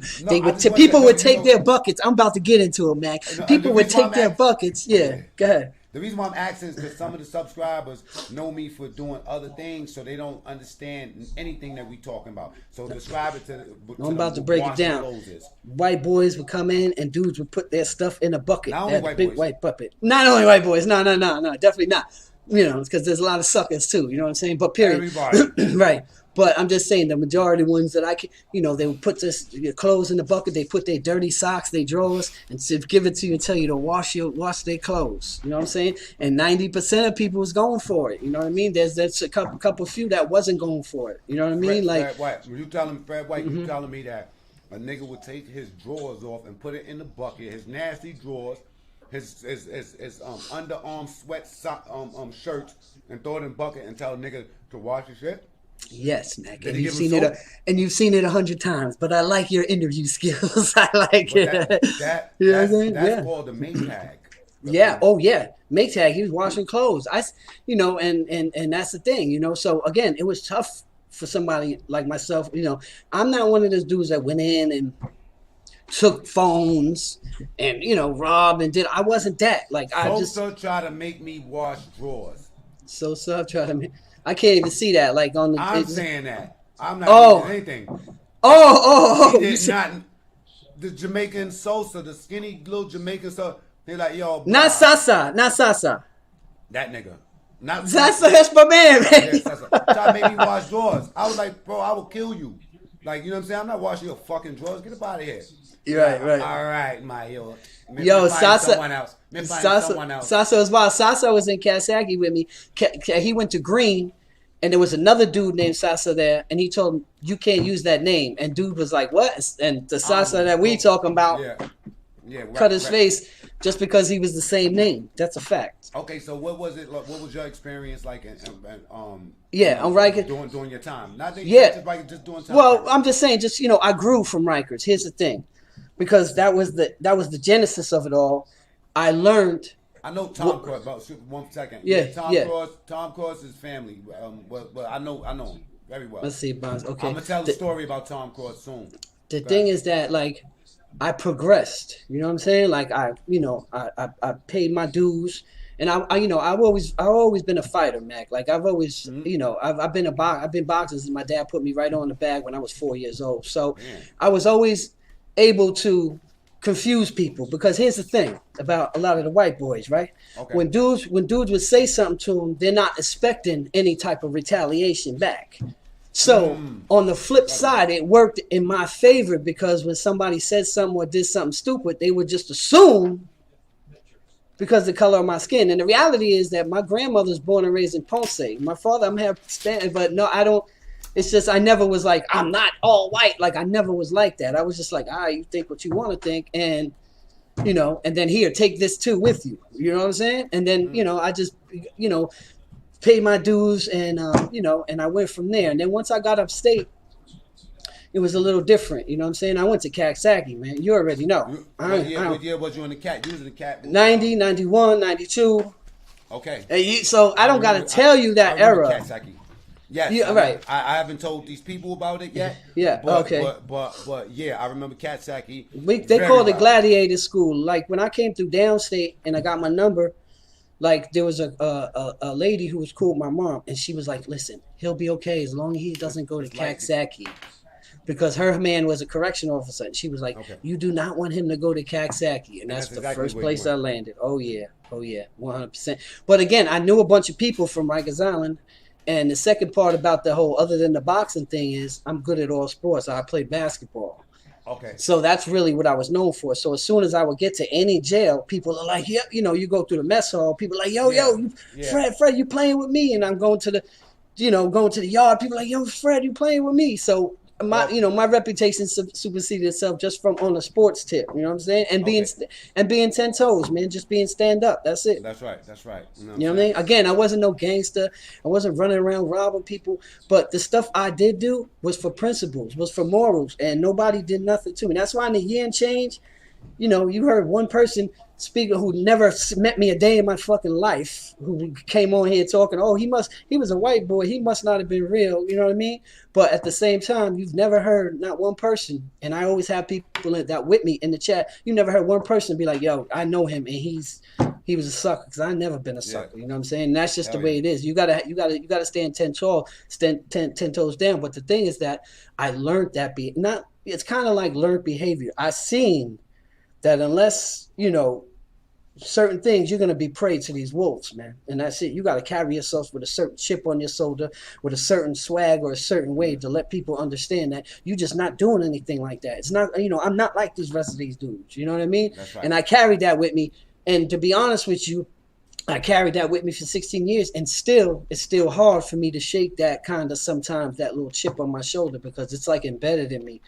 You know what I mean? It was stuff that I started at 16, 17, 18 when I should have been in school and prom, and I was learning different things. Like you were saying earlier, I heard you say about the razors in the mouth and all that. I was learning shit like that. You know what I mean? As a teenager. Let me ask you something. Talk to me. I was gonna ask you a question. I've been losing my train of thought. Tell me about it. That's that smoke, boy. Yeah, it's always Bar Molly. That's that shit right there. Yeah. One thing that resonates when I look at your channel though, Fred, is that this is what I get out of you, right? I get a motherfucker that even if he wanted to be dishonest, he can't. I feel that consciousness, and a few times when I was ready to snap and go do some dumb shit, you'll be the number one person that out of all the people that I speak to, there will be two dudes in particular. You was one of them that always be like, Mac, just stay on this. You know what I mean? Yeah, it's not worth it. Yeah, it's not worth it. These dudes is not gonna be nowhere. You know Right. what I'm saying? It's the same thing that you. Not only that, Mac, is that here's the thing about this internet, because I see it a lot. I just don't speak on it. You know, number one, somebody's gonna die on this internet over this dumb shit. That's one. And then YouTube's gonna come in and start shutting motherfuckers down. That's one. Yeah. Number two is that I said that same thing the other day. That somebody Yeah. gonna end up getting splat. yeah, because like you know, a lot of you're not telling nothing. You're not doing anything productive. You're not being, you know, what you're supposed to be in society. You're not saying the right things. You know what I mean? Certain dudes is portraying certain things. But what I did do is that I noticed that with like the one dude who did mention me, the reality is, you know, I made a video about it. It's on my site. It's right there. It's called The Haters. You know what I'm saying? I'm speaking directly to certain people. Is that, you know, these dudes do shit for views, man. Dudes will sell out their mama. You see, I just put up videos here and there. Like I'm not a YouTuber. I don't consider myself a YouTuber, even though a lot of people say you are a YouTuber now. Well, I'm not on here. Right. I'm not on here for like I'm just on here to tell a few stories and keep it moving. I'm not with the bullshit. Like I'm not with none of the beef and shit, because you know what, at the end of the day, Mac, like I was telling you, is that something should happen and you should do something to one of these dudes. All dudes is gonna say is, "Oh, Mac's silly for doing that. You're gonna be in jail. That's a fact. The boys gonna be visiting you." Like it's not. Is that really worth it? No, because at the end of the day, for my reputation, I almost lost my life. For my reputation, somebody else did lose their life. And I ask you, you know, and that's why I tell people, is it worth, like, is your reputation worth somebody dying for? Is your reputation really worth the rest of your life in prison? It's not for me. So unless I'm an actor, unless somebody come up to me, you know what I'm saying, trying to get stupid, and then, you know, then they're going to get punched in their mouth or something like that. But other than that, I don't really care what these dudes say, because to me, it's like pimping. Like you telling people, you talking about me, they come into my channel, and it's a fact. Dudes come to my channel and be like, yo, I like this dude. And dudes will be on my shit. I see it on my chat, and they'll be on other people's chat, and I'm like, okay, but they came from you. So I'm internet pimping. Keep talking about me. You know what I'm saying? Because every time you talk about me, my views go up. You know what I'm saying? But that was only in the beginning when I came out. It's been about a year. No one's ever said nothing about me, because they know. It's nothing they can say. For me, I'm new. And, right. and they want that smoke. So me, man, I didn't even know about this. Tell you the truth, we'll talk about that over, like names and all. We'll talk about the side, but I didn't even know this shit. Oh, dude, one dude that, see, this is what I'm trying to say. It's a difference, right? Like there's a dude that has a whole video out on me and everything. I swear to God, I didn't know that until you said it earlier. I'm like, I have more no than 1,000 views right now. Like, check this out, right? The dude, listen, and he don't know me from Holden Boy. He's from Detroit. He's some cat. You know what I mean? And then when I went on his comments, and I said, damn, you made a whole video about me? I'm like, I'm going to give you some more so you can talk about. I'm like, look, how many people's watching? Think about how many people. You pimping, son. You pimping. And all the people that came from his channel that try to do a drive-by on my joint, they end up being cool with me. Because right. At the end of the day, right, I said what I said to him, and then he said it's just something to chase. And if y'all want to see that, I'm not even going to tell y'all whatever. Nah, we ain't doing that. We can't give him no light. You know what I'm saying? This is what he said, right? He said, my bad. I was just something to chase. You know what I'm saying? Something like that. I let it go. It is what it was. I laughed at it. It was nothing but what I'm talking about now is because I developed relationships before I got on YouTube and a lot of on social media. You know what I mean? So I'm like, I know how to move that social media, and it's like those cats when they see you, dudes that trying to do what you doing, but don't know how to execute it. Instead of trying to like develop the relationship or make the relationship into something, what they do is they come at you like, you know, you ever remember like back in the days when you look at dude, he look at you, you look at him, and really in his mind he's just dysfunctional. So he doesn't know how to say, yo, my name is Robert. You know what I'm saying? How you doing? Exactly my point. What I was telling you, that you could tell the same way dudes wasn't in jail. Like you can tell that from the way these videos is. That's all I'm saying. You could tell. They didn't do a lot of these cats was like scared bitten, going in and out. Right? Yeah, nah. Some of them dudes I done seen 4 or 5 times in my one bid. I get it. I understand. That's why I try not to let it bother me, man, because sometimes I'm like, man, I was smacked, you know what I mean? And then I'm like, damn, I think back to my cell, or I think back like real quick. I did Pistol Pete's Dog in the Yard. You know what I mean? Shout out to Pistol Pete. Shout out to Pete. Yeah, I think they just finished season 2, and I'm gonna be part of season 3. We already filmed it. They actually like filmed like the whole season in like one day. We were in an abandoned jail in Newark, yo. They rented the whole thing. I seen the pictures. It was, oh, you see the pictures of me? Mm-hmm. So it was crazy. So the new promos, I'm actually acting in the promos too, but you know, that's later. You know what I mean? But the cells, like when I went in the cell, we were acting, and when I went in the cell, Mac, oh my God, my heart started racing, and then we had to act. So it was like, yo, send me the line down, you know, like I got the set song for you, like, but it was just took me back.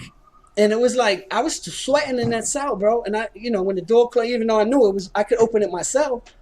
I caught like I'm going to be honest with you. Like I told him, like, yeah, man, I feel funny. Dude's like, nah, but don't worry about it. Just do it. And I was like I started like panicking a little, like, oh shit. And that's what I'm saying. I'm not going back, man. I'll tell you what, I can't say I'll never go back. You know what I'm saying? Because somebody do something to my kids or something like that, you know what I mean? You know, looking up, it is what it is. But I'm saying is I know what I'm not going back for. How about that? Let me throw something at you, right? Do that. On Fred's channel, y'all, he has a video. I mean, not on your channel. I don't know if it's on your channel or it's an interview that you did, and it was talking about Corey Wise. And Corey. No, Wise, that was my first video. Yeah, that's part 1. Rikers Island part 1. My first video. Yep. Now Corey Wise was I don't know if it's Central Park 4 or Central Park 5. 5, yeah. Mm-hmm. Well, Central Park 5, he was the one that the light skinned one that didn't have anything to do with it, and then he got locked up. What's up, man? All of them had nothing to do with it. It was just one dude, you know what I'm saying, who had nothing to do with them. Now check it out. But you know what? The story differs in Harlem. I'll talk to you about that. But really, I heard that. I heard little things too. You know what I'm saying? But you got dude admitting it, so I just left it alone. But yeah, we'll to get that on the side. That bread move. You know what I'm saying? Like anyway. Yeah. Check this out. My experience with Corey Wise, because that was my Muslim brother when we was up north. Okay. So and he was Corey was about 3 years older than me, because when we was in Sparford back in the days. I remember Antron and the rest of the dudes, Yusef, and all of those dudes was with me in Sparford. Raymond, Santana, yeah. They all was in Sparford with me, right? But that one, Corey Wise, wasn't. No, so he came to the island. He was with me. That was like an 89. So when you met him, did he talk the way you? Because I'm gonna tell you that you was with him in 89. I was with him in 90. I was with him in 96. Okay. And Wendy. So how did he speak? What was his speech pattern like? The reality is he was on the other side. I was in the Bing. Like, you know how the 4 building is. They always change the shit up. I was in one main Bing. I was the suicide. They used to let me out. Yeah. He was on the other side in the ad seg part.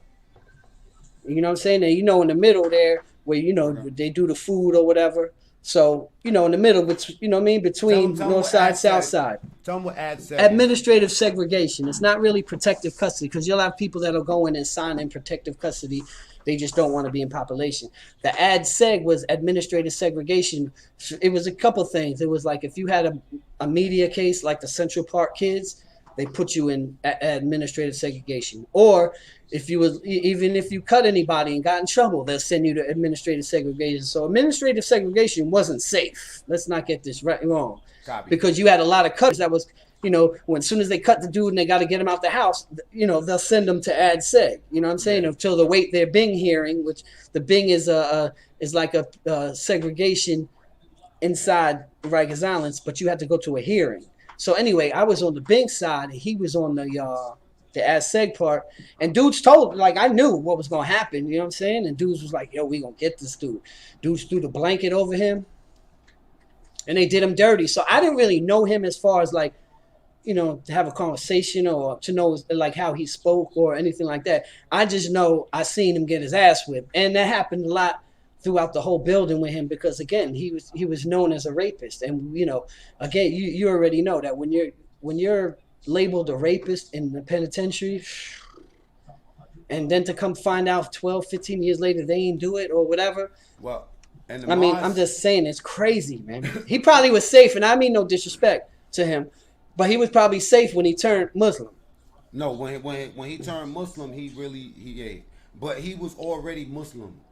You know what I'm saying? Like, Really? yeah, he was Muslim. You Well, know in the that beginning, the adolescents didn't care about that, bro. you You know already know. you know he got one of the most famous homos brothers in the system, Marcy. It was a homosexual, excuse me, named Marcy. Right. Right? Marcy, he just died. God bless the dead, I guess. You know what I'm saying? Marcy was a famous one, but what my experience with Corey Wise, like he taught me how to read intermediate, like Arabic, like I mean beginners Arabic. Like I used to go to class and he taught me Arabic. I don't never remember him talking the way he talked, like when I seen that movie, like that funny, you know what I mean? And how he's talking now, I don't remember. He wasn't like that. I'm Something gonna be. happened when we left. I'm gonna be honest with you, man. When I watch him, I feel It's bad. sad. I feel sad because you can see that. No, and I don't mean no disrespect to him. Shout out to him, but you can see like the lost soul in his eyes. You know what I mean? You can see the pain in his face. You can see the disparity that overcomes him every single day, and I feel bad, man. It's sad. But look, 95, 96, Corey Wise didn't look like that. He was like, the nigga was fly. He was getting visits. You know what I'm saying? Always had something for me when I went to the Mars. Little care packages. And so I got on my feet, everything, right? And I'm telling you, teaching me Arabic. I used to, every time I went to the Mars, I was with Corey Wise. You know what I'm saying? Nice, and we called him Khalil. You know what I'm saying? His Muslim name is Khalil. Oh, okay. So when I seen a movie and then I seen an interview with him, I'm like, yo, they did something to that boy. And Wendy was known for doing shit to people. That's where, you know what I mean? Like Larry Davis, I was with Larry Davis in there. Most of the time that I seen him, he always had a camera on him. You know what I'm saying? Anytime I saw Larry Davis before, he was in a wheelchair. Anytime in I a saw wheelchair, or rolling by on the bed. Mm-hmm. They'll have him on the bed, nigga. Yo, what's up? You know what I mean? He was a loud ass motherfucker. And niggas hated Larry Davis, bro. Mm-hmm. They hated him. And I know. And the police especially, like they. Everybody, inmates in police. Yeah, but no disrespect to him, but you know what I mean. Yeah, a lot of the things where he wasn't, you know what I mean. He wasn't like he was just a weird dude. Now, let me just say this: the Bronx made the YTC crew helped get them home. All right, now Tito, that's my man. Tito, me and Tito was in Collins together, and I was YTC is the Yellow Top crew. They was known for to be Uptown. on Douglas, Uptown 106. They was they got off because they found out a cop. They really got off because of I knew the whole case. Anyway, Tito is my man. I never met Chango, but Tito is my man. And yeah, Tito did help them get home because the dude confessed to Chango. You know what I'm saying? Yeah, Matias. I remember the dude's name was Matias Reyes. Man, that's his name. That's the rapist. That's the original rapist that they caught. They caught his DNA in her and everything. Matias Reyes. That was his name. Fred, you want to smoke some deuce after the show? And then he said, Mac, let's smoke some K2 after the show. Mike, smoking the deuce like Robo. That's a dope name, though. Will you want Cap? No, yeah, we don't fuck with that K2, homie. Nah. That's weirdo. That's weirdo shit. You know what I'm saying? Cav, what's up, bro? So, man, y'all chased my man Fred White off with the dust and all that K2 shit. Let me see what's going on. Can y'all hear me? It's like my 10th cigarette, man. I feel like I'm getting anxiety, like somebody said in there. Let me just look at myself. I'm bugging. It just left that quick.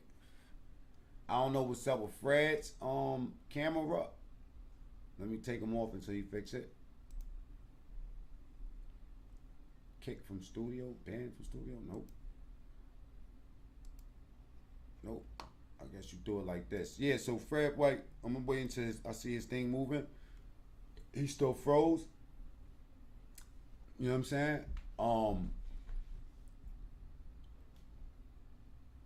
Okay, it still didn't move. Once it moves, I'll see. I guess they'll send a bell or something. But Fred was the second one to interview me, and his channel's right there. You know what I'm saying? Y'all could go check out that interview.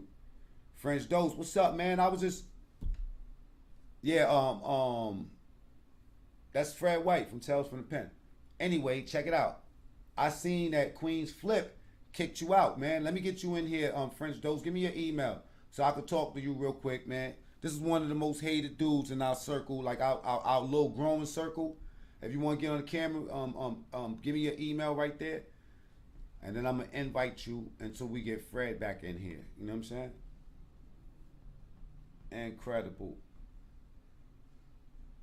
Hit the like button, y'all. If you ain't do it yet, do that.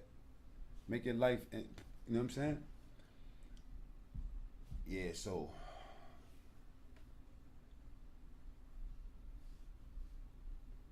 Okay, there go Fred. Fred is back. Yeah. You know what I'm saying? Hey, Yeah, I'm back. I don't know what happened, man. yeah, nah, it probably kicked you out. I've been having some weird things going on with my shit too on this side. Yeah, I just wanted to give everybody a shout out here because I see, KCS shout out, French, Kevin, Bronx made, former E Bear. I went on my thing. I put on my community. I'm about to jump on, so hopefully a few people saw that. I see I got a few of my people in. Salute to everybody, man. But right. yeah, man, I just want to come up here. I think we should do this more often, me and you, man. I think so too. I think we bounce off each other good, and then I think that'll be a good way. Even though it's going to attract a lot of eyes, I think that we going the hate will dissolve if we just doing something unified. Now, just to let y'all know, I was going to whoop Fred's ass in the cooking challenge, right? You were. I'm gonna be honest, you were. I was gonna talk shit but I can't cook. But I got some things coming. That's all I'm gonna say, man. You know what I'm gonna do? I'm showing next time. This for real. I'm showing actually how I cooked in Kaksaki. I'm talking about with the bucket, with the stinger, with the rice in the bag. And I'm not playing now. Don't listen. I'll put it out there so you can't do it. All right? Explain to my people what a stinger is, because I'm a stinger king. Okay, there was two types of stingers. Number one is some of they used to sell in the mediums that it's a cord and it had the coil on it. It was already prepared for that, and you put it in water and it heats it up. But what we used to do is they used to sell these plastic coffee, like you heat water in them. I don't know what you call it, like just a little one. There was like a water heater, and they had and to make coffee. A silver thing at the bottom. On the bottom, we have to break that. That's right. We break it and you connect the wires and you drop it in. I know it sounds crazy, but you drop it in the water. No. You take a plug, you rip a plug off of something else like iron. You expose the wires, and then you take the end of that stinger and you wrap it around with your fingers, and then you put that in the water. Directly into the socket. I'm going to show that, though. I'm going to show actually how we used to cook in garbage bags, people. I'm not making shit up. We used to take clear garbage bags, boil the rice, put the rice in the bag with the chili and stuff like that, wrap it up and put it in the water and come back an hour later, and the shit just be boom. Now, it may sound crazy to people, but you know what? When you got to live, and when you're in certain situations, you just do what you got to do, man. You're very inventive. Check it out. There's spots that I had to go that I've been to, and this is what we would do, right? Because we didn't have a light. God forbid somebody get a motherfucking a pencil. Let's just say you got a pencil. And a paper clip. You talking third rail? Tell them what the third rail is. Listen. I'm gonna tell you. Listen. I'm gonna show you without the paper clip. I'm gonna show you how to third rail. You taking me back, bro? Look, check it out. This is how you third rail a motherfucker something, right? Let's just say, for instance, you have no lighter, you have no matches. You have nothing, but you have a socket and you have a pencil, right? So you take the piece of tissue, right? Mm-hmm. And then say, you take the piece of pencil. You want to cut it small because you don't want to waste your pencil because you're gonna need that light for later. The lead. You're gonna need that lead. So you take the lead out, and then you take this like this, right, around this right here, and then you twirl this like this, right, around it. And then you take the other two pieces of lead and you stick it into the socket. You know what I'm saying? Yep. Into the socket that you plug shit in, and then you take this and put it next to it and go boom. It goes zzz, and then you got light. How many cells you went into and you saw like the plug was just blowing out? It was just fire all around the plug. Yeah. Mad black. Because they used to try to take lighters and matches, and dudes would just light it up like that. You just spark it a little, boom, and it lights up the tissue, and now you have a light. I'm just saying, this is inventive. Something that they do in Rikers Island, the new guys. Because when I went through I had caught a case like years ago, right? And I went back. I went through for a little while, maybe about 4 days. You know what I'm saying? So I got bailed out. And while I was in there, these niggas was taking a battery. they was taking the light, the metal out of the wire to the headphones, right? And take one end, put it at the top, and then expose some of the copper and hold it like that, and it would light the motherfucking coil up, and then put the tissue on the coil. And then what you would do is you take like if you gonna lock in, you'll have a piece of tissue like mad crazy long, and you go like this, and that one dude that got the light, he'll light everybody's shit up, because you already know, like, if everybody's smoking, then they can't identify one motherfucker. You know what I'm saying? So right. Yeah, even if you wasn't smoking, you still had one of these wicks light up. You know what I'm saying? Okay. You know what? You know what else I used to do with those wicks? As you rolling it up like that, I used to put the Muslim oil to it, light it, and we got incense, people. People, we have incense. You see how he just rolled that up? You put a little Muslim oil. They were $1.50, and we used to rub them up. I used to get the Perry Ellis, the Polo. I used to get all of that. Exactly. Right? So, the Giorgio was my yeah. Hey, you know and what? You put it on, you light it, and it becomes an incense in your cell. Just saying. Now, when we was talking about the Renegade Ock thing the other day, when you was telling me, just to let people know, because I told people earlier, Fred has a couple of interviews with Josh from 23 and 1, and that's my boy. I just did one the other day, but the mic messed up. He just hit me yesterday. He was like, "Yo, I'm trying to put it out." I listened to it because we kept having trouble. You got one of the most famous, highest, biggest videos that he got. That's my guy right there, Jess. So we're gonna do another one. I did one this week, but again, it didn't come out right. He tapped back in with me too. He did, yeah. He told me, man. Like, yeah, you already know. This is what I'm saying. Like, that's that love, because I know you was genuine from the beginning. So I mean, if you go on his show, I already know. Thank you, man. So and this there's that alley-oop. There you go. There I'm you go. slamming this shit. You know what I mean? I'm doing. I know you are. I know you will. I told him that. I said, you're gonna have my man up there. He gonna tell you something. He gonna, because some guests, man, you already know, man. Some guests you gotta pull teeth, and it's just like, I'm not a fucking reporter, man. Let's just vibe. Like, if I gotta pull teeth to have I don't really want to have another conversation. And also, I don't want to be corny and ask you directly some shit that people might want to know. I don't want to say. It's almost like you want to get and stand on a nigga's shoulder and be like, "Yo, listen, you should say this or talk about this next." You know right? Yeah, robots and shit. Mm-hmm. Nah, I'm just not with it, man. I'm not with that. I wanted to ask you something. Talk to me. Damn, I forgot what I was going. I got so many motherfucking things, but I wanted to talk about this, the prison. You know what I'm saying? Like the idea that we was talking about, the food challenge. I want to make that really happen, and just let my people know that see me cooking and doing stuff like that. A big part of my inspiration, you know what I mean, for wanting to do like a prison cook-off challenge is because Fred brought the idea up about doing like a ramen soup thing, and then we be kicking ideas around on how we could really get it done. But hopefully, I got one up there cooking with Fred White. But yeah, we're definitely gonna do that. You know what I'm saying? 100%. We're still gonna do that, and then we tag people. Like, I want to do something, tag you. And then, we tag it, and we just have like challenges. I want to know what you're doing in Louisiana. Show me how you cooked in your cell. I want to know how you cooked in Iowa. I want to know what you did in Southern California. Show me how you cooked in your cell and what you cooked. You know what I'm saying? Yeah. But we're going to have some rules to it. It can't be no, you know what I mean? We're going to get into that. We're going to have some rules to it. You know what I'm saying? What I found out, because I'm a little bit of a nerd on the low, man. Sometimes when I'm doing good, I do better.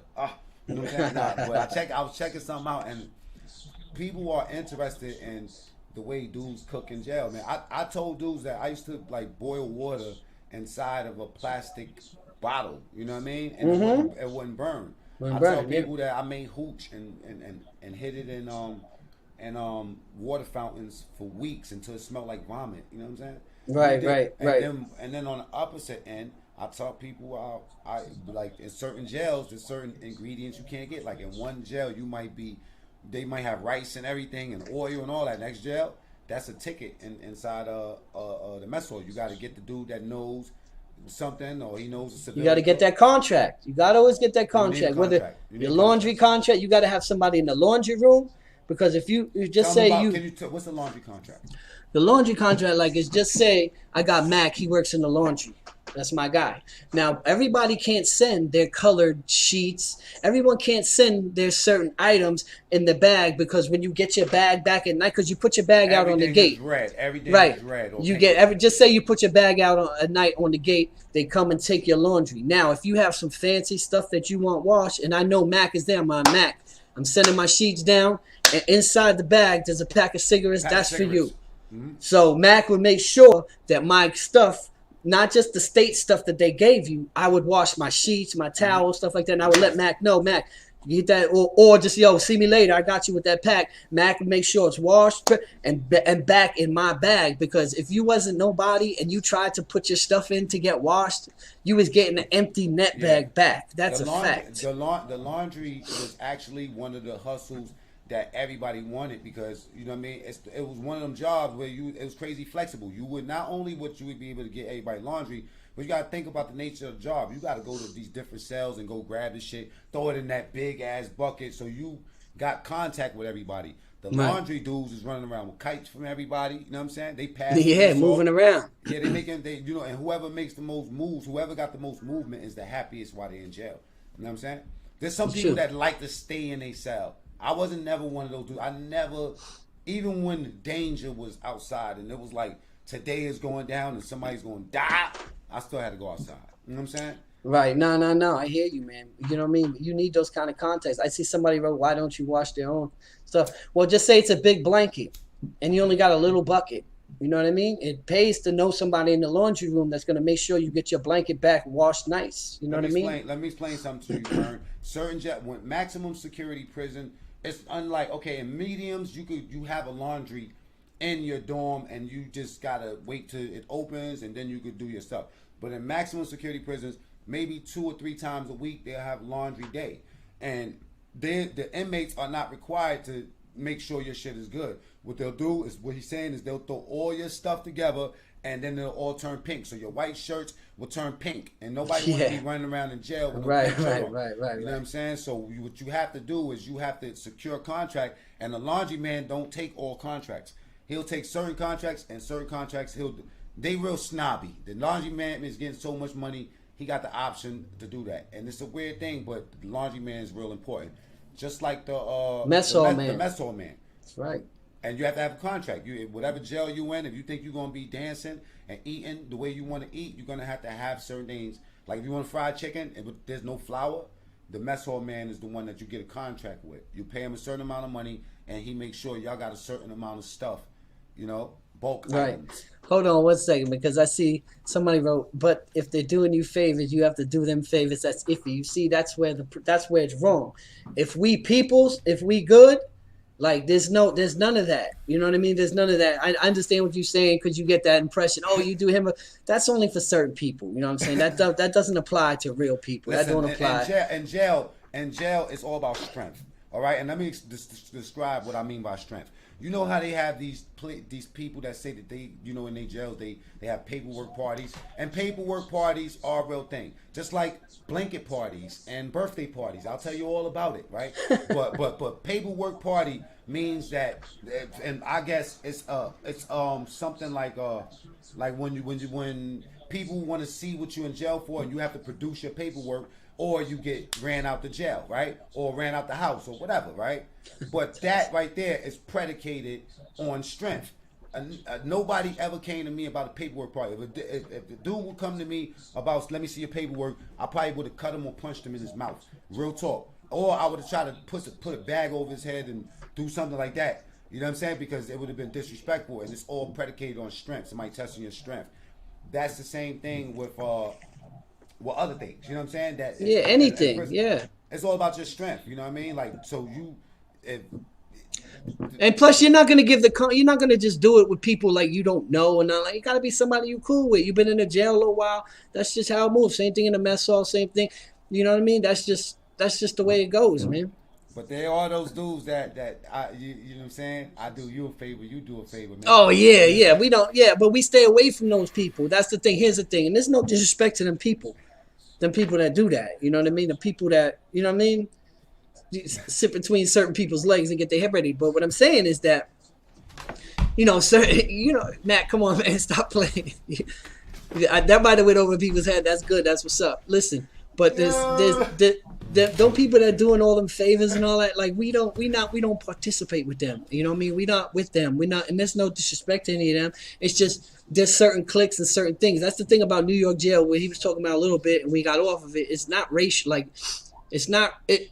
it's racial to a certain extent, but it's not like in It's about Cali strength. when you when not like in Cali where you come in, if you white, you have to get with the white boys. Like, you know, I had a long conversation with Nate. Shout out to Nate Dog 916. You know what I'm saying? That's my Big boy. shout out to my boy Nate. Big Nate's a good dude, man. You know, and we've had these kind of conversations like, Nate, but what if I don't want to go with the white boys? He's like, Fred, you have to. You have to. You know, but it's a little bit different in New York jail. There is some of that, you know what I'm saying? But it's really based on who you are. It's based on who you are as a person. And I noticed that this is another thing, and I spoke about this a little bit, that there's no disrespect to people, but like a lot of the like the gang situations. Gang situations. Mm-hmm. Nah, she ain't Popo, bro. Ty Fizzy. She has her own YouTube channel, you know what I'm saying, and we trying to help her do a thing. Kern, the reason why they asking you if you police, because you asking a lot of questions. Nah, I like the questions. It's just and we don't all that favorite stuff. We don't do all that. Yeah, but go ahead. Finish what I'm saying. Oh yeah, so it's like I found that it's made it a lot easier for people to go through, because if you go through now, and you're just a certain gang, you're going with your gang. It's a little bit more different than like when we came through or when I came through, where there was no gang, there was none of that. It's just who you was. It was more Brooklyn. It was more boroughs. It was more Brooklyn versus Bronx. It was more stuff like that, where when you went in, it was based on who you are and how you was going to live or not. You understand?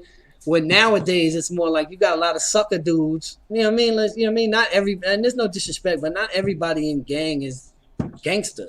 You know what I mean? So a lot of dudes come through and they just get with their peoples, and life is a little easier. I just feel life is a little bit easier nowadays with the security. You can't wear, like back in my days, you could wear your own clothes, you could wear your own sneakers, you could wear your watch, you could wear a chain, you could wear, so it's different. Now you can't do none of that. Strong motherfucker to rock. Oh yeah. But if you had a chain on your neck, that means that you put marks on a lot of people. Yeah, exactly. You know what I'm saying? And then you had dudes running around robbing those kind of people, snatching chains, doing all that. It just, here's the thing, man. You and I both know, man. People go in jail and they do their bids different, man. Some people went to jail, and I liken it to the army. Check this out. If you sign up and go to the army, right, and you're on the front lines and you fighting these wars, right, and you come back from the army, you can't shit on the people who went to the army and did other things and weren't on the front line. That's what you chose to do. You chose to join the army. You chose to join whatever thing that you did. You know what I'm saying? So your bid was a little bit more different. I learned right away. Gangs, homosexuals, and drugs. You stay away from those three things. I was taught that early. You stay away from those three things, and you will survive. Well, what I was told, just stay away from clicking up motherfuckers. Be yourself. You know what I mean? Right. You know? Just be yourself. Stand for something, man. That's all. You ain't got to be no gangster, man. Dudes don't even realize that it's so easy to do a bid, to get through time without a mark on you. But you know what? It's just once you go there and you act like something that you're not, the challenge is always going to be there. So, for instance, right?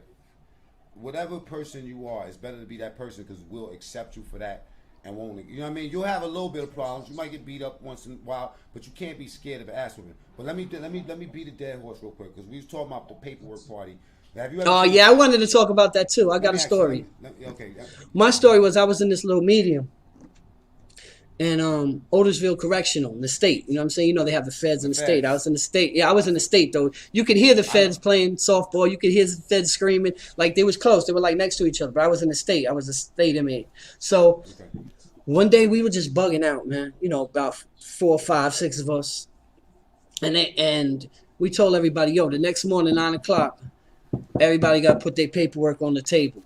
Right, we would run around. That's what we doing, right? Playing, like kind of playing, but not really, because we had some suspicions about a couple dudes. Nowadays, you could just go on. Right, nowadays you could just go on the internet and I could check who the fuck you is by your name and check everything. Now it's different. So we were like, yo, in the morning, everybody putting their paperwork up here, man. That's it. Fuck that shit. The next morning, they woke me up at like 6 in the morning. Like 4 or 5 of us. True story. Took us down to the DEP office, to superintendent. Motherfuckers started dropping slips the night before.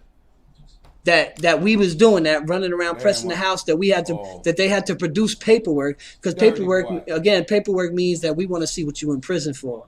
Because you could be, motherfuckers be lying. Motherfuckers ain't going to tell you they're there for rape. They're not going to tell you they're there for child molestation. They're going to say they're there for robbery, obviously. So we were like, nah, fuck that. There's some suspicious things going on here. The next morning, bro, before that shit happened, they fucking, oh, no, I was just watching the game. Damn, Chapman just gave up a home run, 2-1. So... Well, next morning they woke a few of us up, went up to the depth's office and all of that, and they were like, they showed us the slips and everything. They're like, "What are you guys doing up there?" We were like, "Man, we were just playing. we just joking around. We ain't gonna bet, But we went back to the house like, you sorry ass corny people, you know what I mean? But that's my story about the paperwork party. Motherfuckers didn't want to show they shit. I'm gonna tell you something, right? Yeah. I'm gonna let y'all know, blanket party.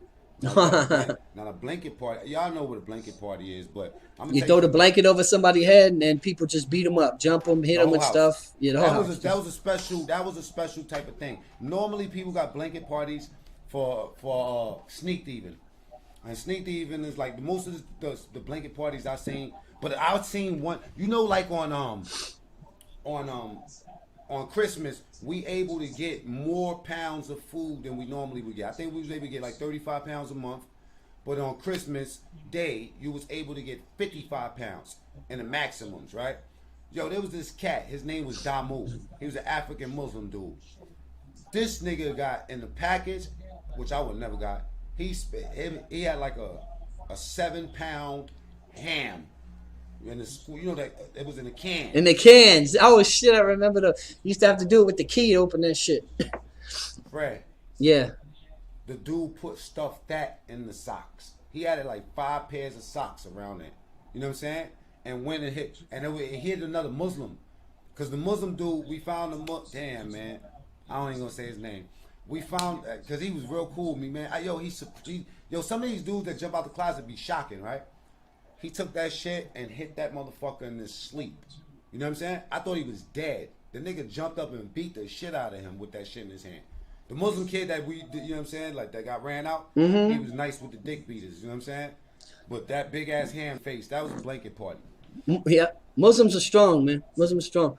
I just got one with one dude, right? You know what I'm saying? I don't know his Muslim name, but right now in Otisville State Prison, he's the imam. You know what I'm saying? We could talk about this often, but I mean, he was running around Queens raping girls, and he had like 70 years, and he gave back a bunch of time, and he's eligible for parole in like 2020, or he's CR soon, like 2020. He's been in jail like 30 years or something like that, but not close to that. But he's the imam in Otisville, and I was like, what? When dudes told me that, I'm like, what? And I hit him 21 times. He raped my man's wife, my man's girl at that time. Girl I knew her well. And the funny part is that I was on the phone and my boy's like, yo, do you know a guy named such and such? And I was like, that's this big mouth dude. He had just left what happened was I was in Queen's house. He had just left Queen's house. And I was like, yo, that's that big mouth. He had 10 to 11 on the phone. Like he was scaring dudes. Dudes didn't even know. So I'm like, what? In 4 building days? Nah, this is at Queen's house. I had turned adult at that time. I was like 19. I just turned 19. So I was like, yo, I know Queens House, Brooklyn. I know this dude. I was like, yo, the dude was here before. Then about 2 weeks later, after lock-in, the gates open and here he come. He's like, I'm back, people. I was like, oh shit, I already knew. My neighbor knocked on the wall. I was like, be quiet. Don't even say nothing. You know what I mean? Because I knew what I was going to do, because not only was he a serial rapist, but he had actually raped somebody that I knew. 14 years old. She was walking home in her schoolgirl outfit. He put the gun to her, put her in the car, and took her to a motel in Queens. True story. And he was raping, and then he was a serial rapist. They come to find out he was raping man girls. So I was like, why is this dude, how is this dude living? So when he came through, the next day, I called my boy on the phone, and I was like, yo, I got him. And I let the phone hang, and somehow, I ain't gonna say whatever, but somehow he got hit 21 times. He got stabbed 21 times. Don't know how he got up, but he got up. That adrenaline was flowing. He ran to the gate, to the bubble where the police is at, and he just collapsed. True story. That's exactly what happened. I let my man hear it on the phone.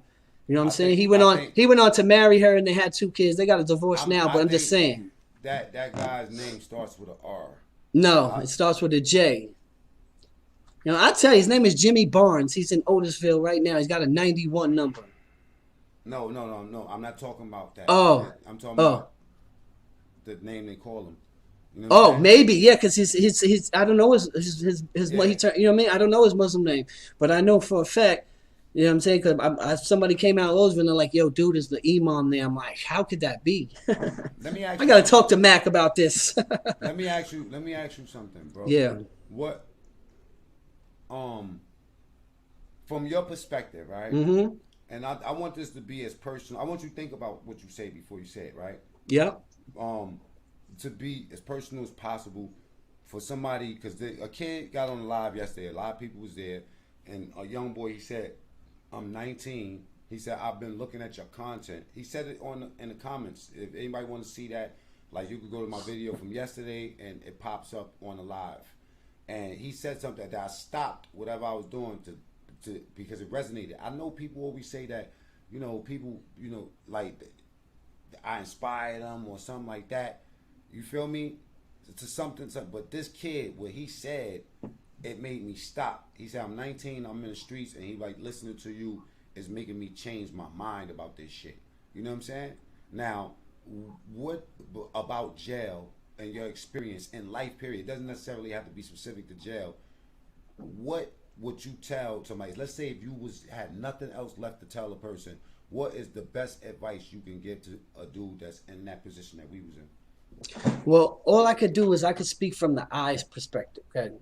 Yes, I know. Oh, I can only speak from the eye perspective because, as I say, and everyone knows who watches my videos, the end line, I always say experience is the greatest teacher, right, Mac? Mm-hmm. But somebody else's experience could be valuable if you listen. So That's right. I come from the eye perspective and I let them know that I understand what they're going through because that's a lot of things. A lot of times when a lot of these kids that's in the street and people are looking at them like hoodlums or whatever, they don't really understand what this kid has been through. They don't really understand, his dad there. They don't understand that mom raised him, by herself and she was 15 when she, you know what I mean? There's a lot of things that go into making a kid become a certain way. You understand what I mean? Oh, yeah. So I would just come from the eye perspective and let them know that the prison is not a game. I would let them know that your boys are just going to put you on a t-shirt. I would let them know that your boys are not going to send you any commissary at all. You're going to be by yourself. You know what I mean? No, Hopefully. your boys will not even write you a letter. Yeah, they won't even write you a letter, bro. Are you kidding me? They won't even. Hold on, I gotta charge this. That's the reality. Nigga won't write you a letter. Half these niggas probably don't even know how to write a letter. Right, but that's the same thing. I'm gonna be honest with you. Like when I came I home, didn't know how to write a letter. When I went to jail, I was like, "What the fuck?" They was like, "You gotta write your people." I was like, "Write them what?" I don't know. How do you? You know what you wrote them? You wrote them. Made this letter. I hope when you get this letter, it finds you and your family in the best of health. You know what you wrote. You know what I'm saying? By the time of receipt of this letter, hopefully you and the family is in God's loving and warm embrace as the sun shines on you because you are blessed. Yo, everybody used to write that, man. That's like the personal introduction. Anybody that got a jail letter back in the days was, you know what I mean? It had something similar to that. Now, you know what I mean? One of my hustles was doing like writing calligraphy that to people. Just the first line. I would write on 10 pieces of paper, spray the paper with paint.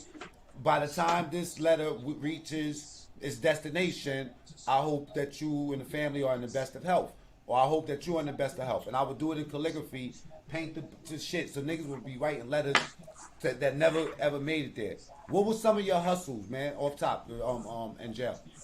I didn't really, hustling wasn't really my thing as far as like having to make money. You know what I mean? I was, I was one of those kids that ran the street and thought I had 100 people, but nobody really, my family took care of me. My family made sure that I always went with 55 because you can only spend 55 in commissary every 2 weeks. You know what I mean? Yeah. When you upstate. 55 right? plus stamps. You know what I'm saying? So my people always made sure every 2 weeks I went to the store good. They always made sure I have food. So the hustling game, as far as having to hustle to make this, I really didn't have any. You know what I mean? I know people, but people up there, let me tell you something, man. You know this too.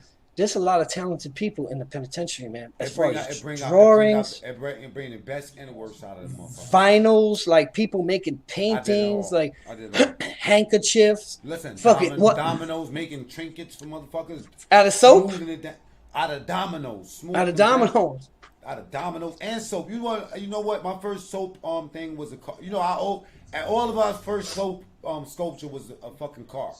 You know what I'm saying? Right. Or I knew piece. this dude that we was in the box together and shit, and he made chess pieces. We used to play chess back and forth between cells. That's one time I got into it with the police where they had searched my cell, and when I came back in, I seen my pictures was ripped up, and they broke all my chess pieces. And before the door could close, I spit in the police face, and then you already know how they you already know they hog-tied me, fucked me up. But I'm saying is that they do foul shit, and I just that was I just used to something. shit the police down, bro. But that's something I remember when you saying about sculptures. That dude made fucking beautiful chess pieces, bro, out of fucking soap, and I was like, damn.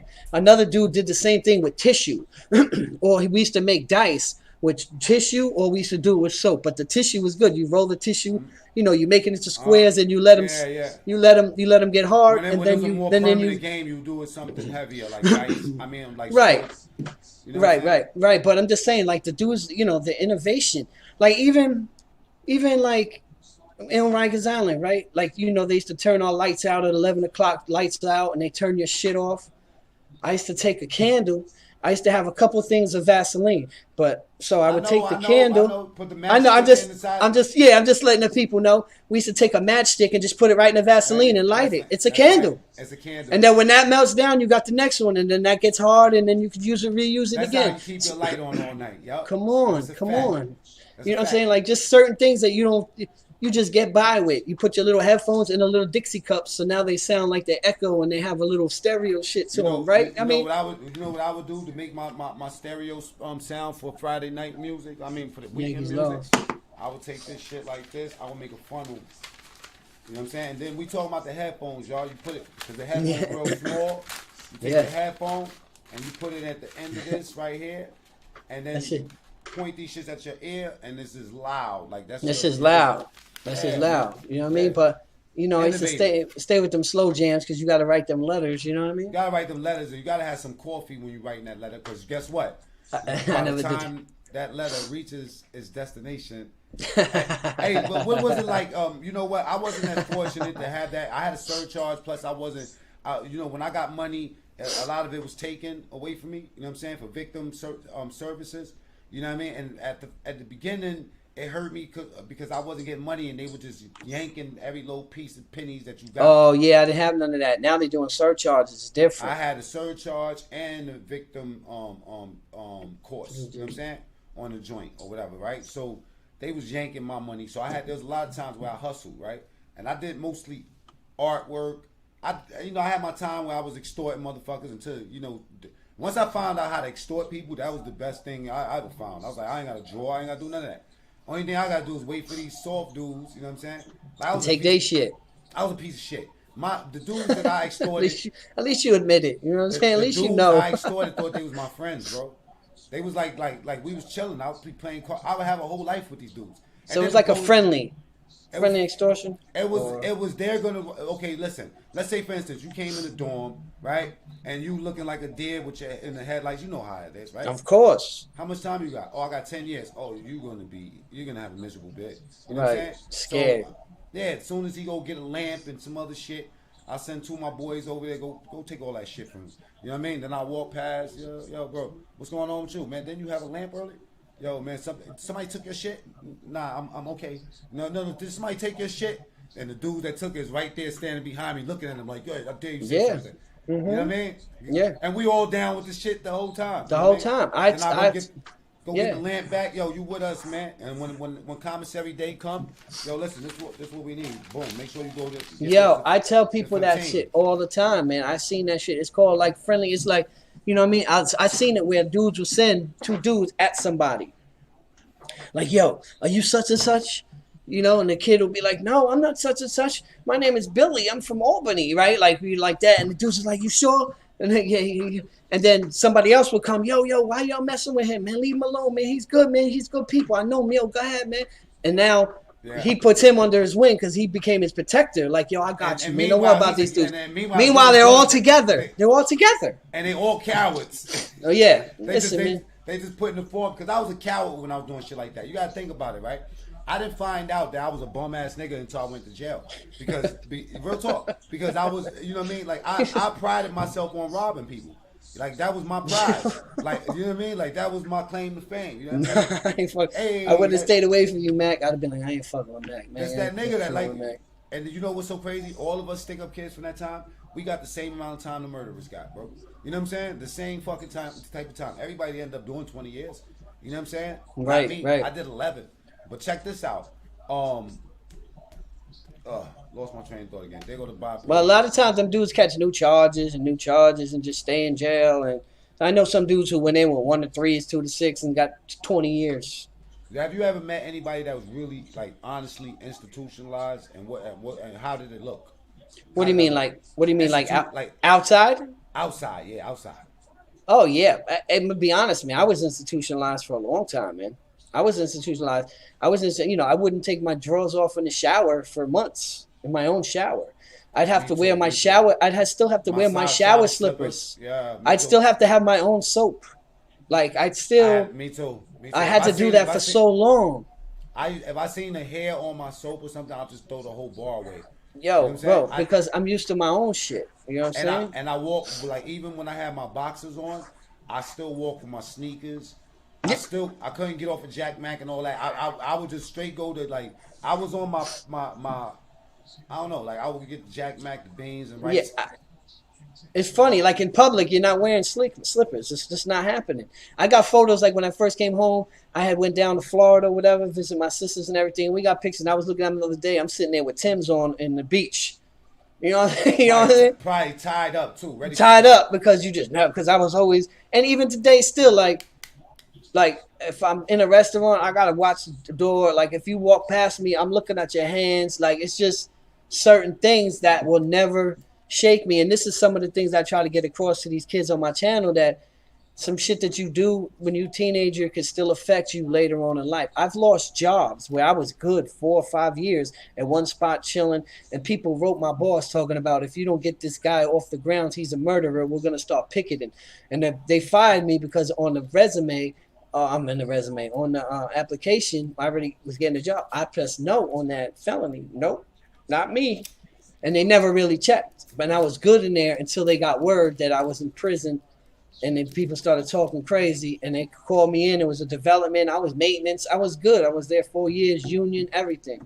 And they were like, I'm sorry, but we have to fire you because you lied on your application. They ain't say it because of my charge. They said because I lied on the application, which was a fact. Because, you know what I mean? We come home, and this is the point I try to get to people. Even I know that, people say this all the time, that they're not supposed to judge you. They're not supposed to do that. But let's just be real. You know what I'm saying? If you write yes, like the odds are you're not getting that job. You know what I mean? Unless it's a plug. Hey, listen. How long did you still knock on the table when you got home? Yeah, I was telling Josh that the other day when we were doing that interview. Knock on the table, because when you get up from the table in the prison, especially in a state prison, especially in the max. Yo, you ain't knock on the table, bro? You ain't knock on the table. Dudes take that shit serious. It's like a disrespect. Yo, bro, what's up with you, bro? Exactly. What's up with you? Exactly. You know what I'm saying? Don't ever do that shit. Next time you do that, man, I'm right. Like, you talking to me like that in front of other people would have to be. I'd have to do something. You understand what I'm saying? That's right. So you put yourself in situations you learn not to. Yo, what happened? What they beefing over? Right. Boy just jumped up and he ain't even knock on the table. Right. Oh, and then he punked him. So now all of a sudden the wolves start coming around. Oh, he got punked. Oh, he did. Let's see what he got. You know what I mean? So right away you have to like even walking past cells, unless you know that's your man in that cell, like that's your boy. Don't look at nobody's cell, man. Don't be walking past and looking in the bedroom, because somebody's gonna say, "What the fuck you looking at?" Now what? Now you got two responses when somebody's like, "The fuck you looking at?" You could be like, "Oh, I'm sorry, man. I'm not looking at you." Now all of a sudden you pussy, or you could just, you know what I mean? Like, who the fuck you talking to? And then you're gonna fight anyway, so you might as well just punch him in the mouth and just get it over with. I ain't gonna lie, I didn't really like that. I was one of those dudes that took it personal if you looked at my cell too long. You know what I'm saying? You see what I'm saying? Yeah, this is the stuff I try to tell people, like the little stupid rules. Like I'm telling you, even the knocking on the table, man. I'm telling you, if somebody calls you from behind, right? I spoke about this. I did a whole video on this. If somebody behind you, you're in the mess hall, you're in front of people, right? And your boy's behind you, he's like, yo, friend. And I just turn around and say, yo, what's up? And give that people my back without clicking the table. Yeah. You're in violation. So you got to say, excuse me, people. Yo, pardon me. Pardon me. And everybody acknowledge, okay, good. And then you turn around and ask your boy, yo, what's going on? Why you right. Your back and then you come back around. Thank you, fellas. Especially if you like in Wendy where the chairs or Attica where the chairs turn or something, you bump right. a nigga by you God forbid you rub a nigga that's right next to you. It's unwritten laws that, again, unless you've been in it, unless you've been there, you will never understand these rules seem so stupid, and they are, but it's the rules. It's like also, right? If you tell somebody, and I see this a lot on YouTube with these dudes, if you invite somebody to your privates, if you tell somebody, suck my, you know what I'm saying? If you say something like that, it's war. Like, if you tell somebody to suck your dick, it's not war, you better be ready. It's not war. Facts. If it's not, it's not. And then once you tap right. name, the game is follow the leader. It's over. Now out here, you see these people saying it all day, and it's like, it's nothing. So it represents something different in the wall, and there's different rules. That's it. It's different rules and principles that people wouldn't understand. That's how you know who a new jack or not. It's like, you know what I mean? Like if you go into you know who, based off of what dudes do, you know what they, like when I used to do the juggling shit, like I juggled according to who I was juggling to. My rates went according to who I was going to. Like, so Fred come to me, he 1 for 2, 1 for 3 for him. I get it. Yeah, but my nigga came to me and said, yo, just it'll be 1 for 1. Right, that's your boy. Right. So 1 for 1, just give it back to me when you go to the store. But some dudes, and mostly juggling is 1 for 2. But when you get one of them herb dudes, back in the days, 1 for 7. Mac, what kind of rate you running, bro? Oh my God. You wasn't running. You was running some extortion rate. You was doing something 1 for 7. But listen, so you get, in other words, people, if Mac gives you 1 honey bun, you have to give him back 7. That's his rates. But only for a week, for maybe. I get it. Right. Like that's specific to certain people, and that's 4 billion shit. When I was an adolescent, we used to get away with shit like that. You know what I'm saying? Like 4 billion is so rough, man. It was so rough. Was savage. It was savage. It was, man. Dudes getting slapped. Dudes getting cut every day. Dudes getting stabbed again. If you wasn't 10 tones down, man, like you was being a herb. And you got to understand. Let me tell you something. I always say this to people, right? Because people talk about their generations, right? Last year in New York, there was like 300 and something murders. 300.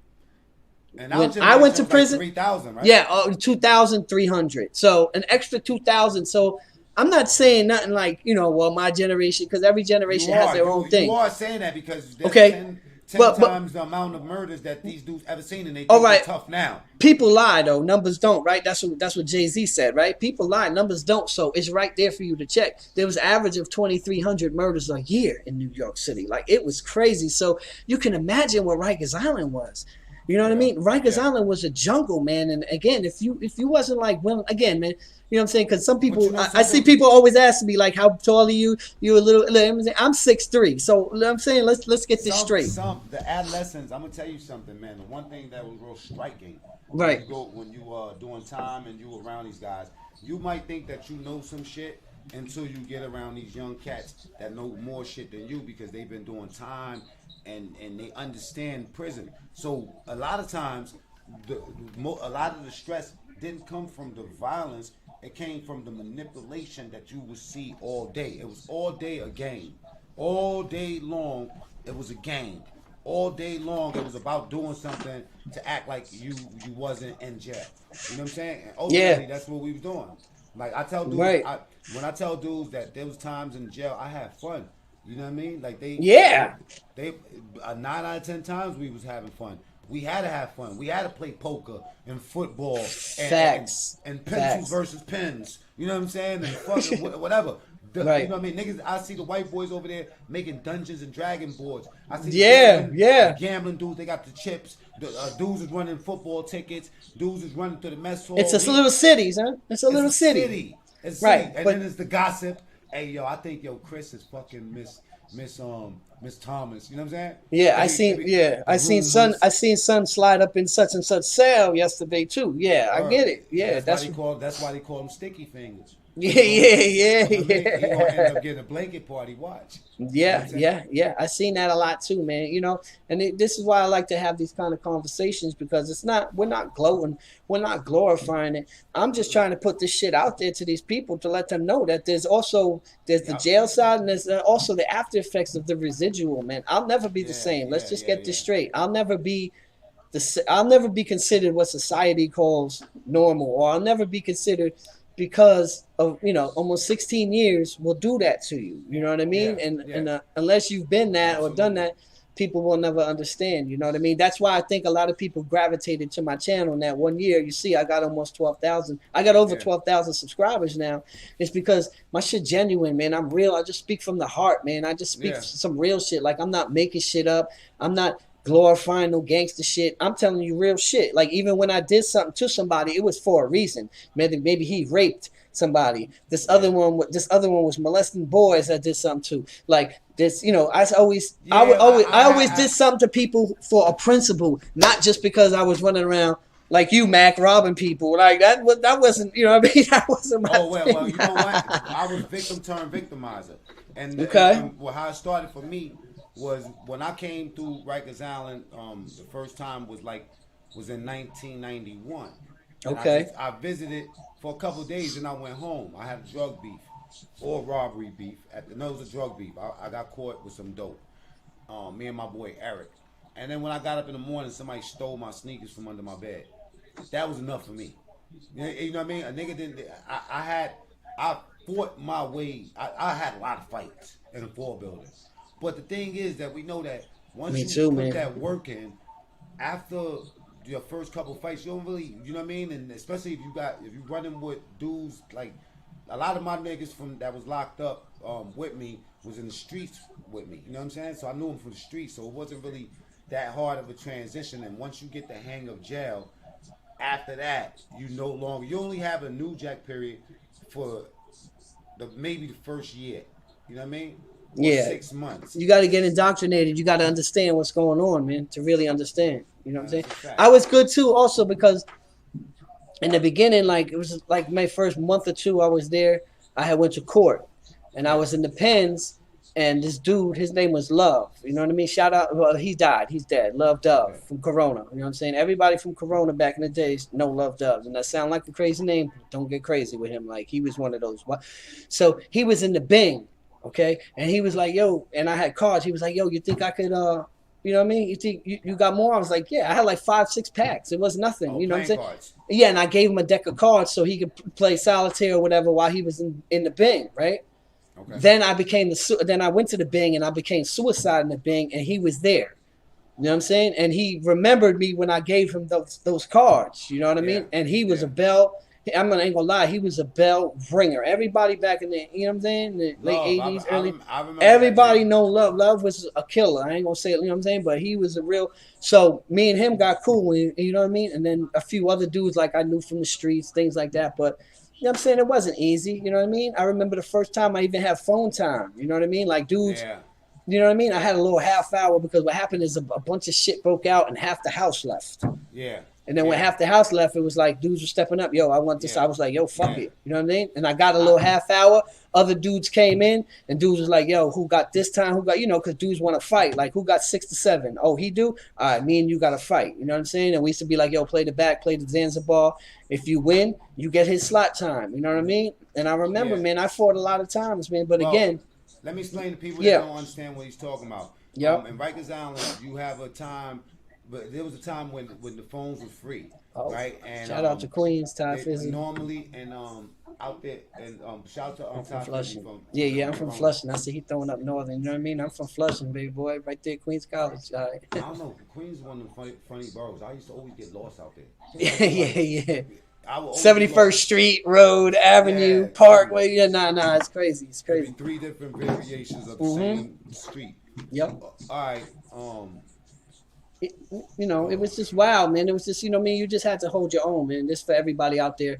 Q Burrow, salute. You just I was had in to, yeah. Go ahead. the phone, y'all. Yeah. Was basically there was 2 phones, and normally it would be. We only had one. We only had one, Mac, back then. Just saying. Go ahead. Okay, 1 phone. So you already know. Yeah. If 2 phones, dudes is killing each other. Imagine one. But imagine this: HDM 6 phones. Oh, that's yeah. Yeah. You know what I'm saying? Yeah. Wow. It was still on and popping. But the point is, you would not be able to call your lawyer, your family, none of that, if you was not strong, if you didn't claim your slot time. So if you didn't have slot time, that means that you got 6 minutes in the morning, and that was it. That was your phone call for the day. And then prime time, which it depends on what block you was in, would start after 5 or after 6. Or some houses that was unfair. Like my house, 4 o'clock. You know what I mean? Nobody else can touch the phone. Yeah, you take your 6 minutes. We used to call it, get your 6 minutes. Dougie Fresh. Go get your Dougie.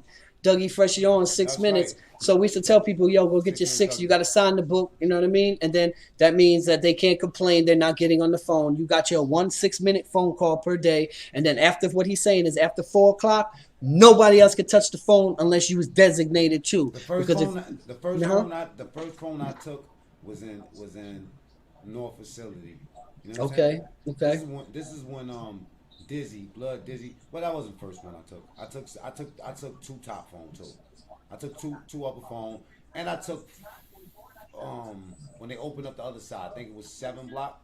You know what I'm saying? When they opened up 7 up and all that, it was just for a little while because normally the adolescents we was on the even side. You know what I'm saying? I mean, not like the Mod 6.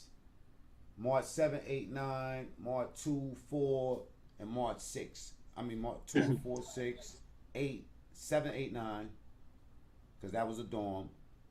You know what I mean? But that was the first time I took the phone. And one thing I remember about having that phone, I think Fred froze up on us, was that as soon as I got that phone, I wish I didn't have that motherfucker. Because you be asking for that time and all that, and as soon as you get it, you'll realize it's not as luxurious as you think it is. I'm about to get off of this joint. I didn't want to go past 10 o'clock, and I'm already on 10:52. We're going to get back with Fred soon, you know what I mean? Big shouts to everybody that came up in here and rocked with us tonight. You know, this is probably one of my longer ones. I do some long-ass lives, but I'm not going to be on this any longer. I got things to do, you know what I'm saying? So we're going to get with this later. Big shouts to everybody that came through and pulled up, all right? Oh, man.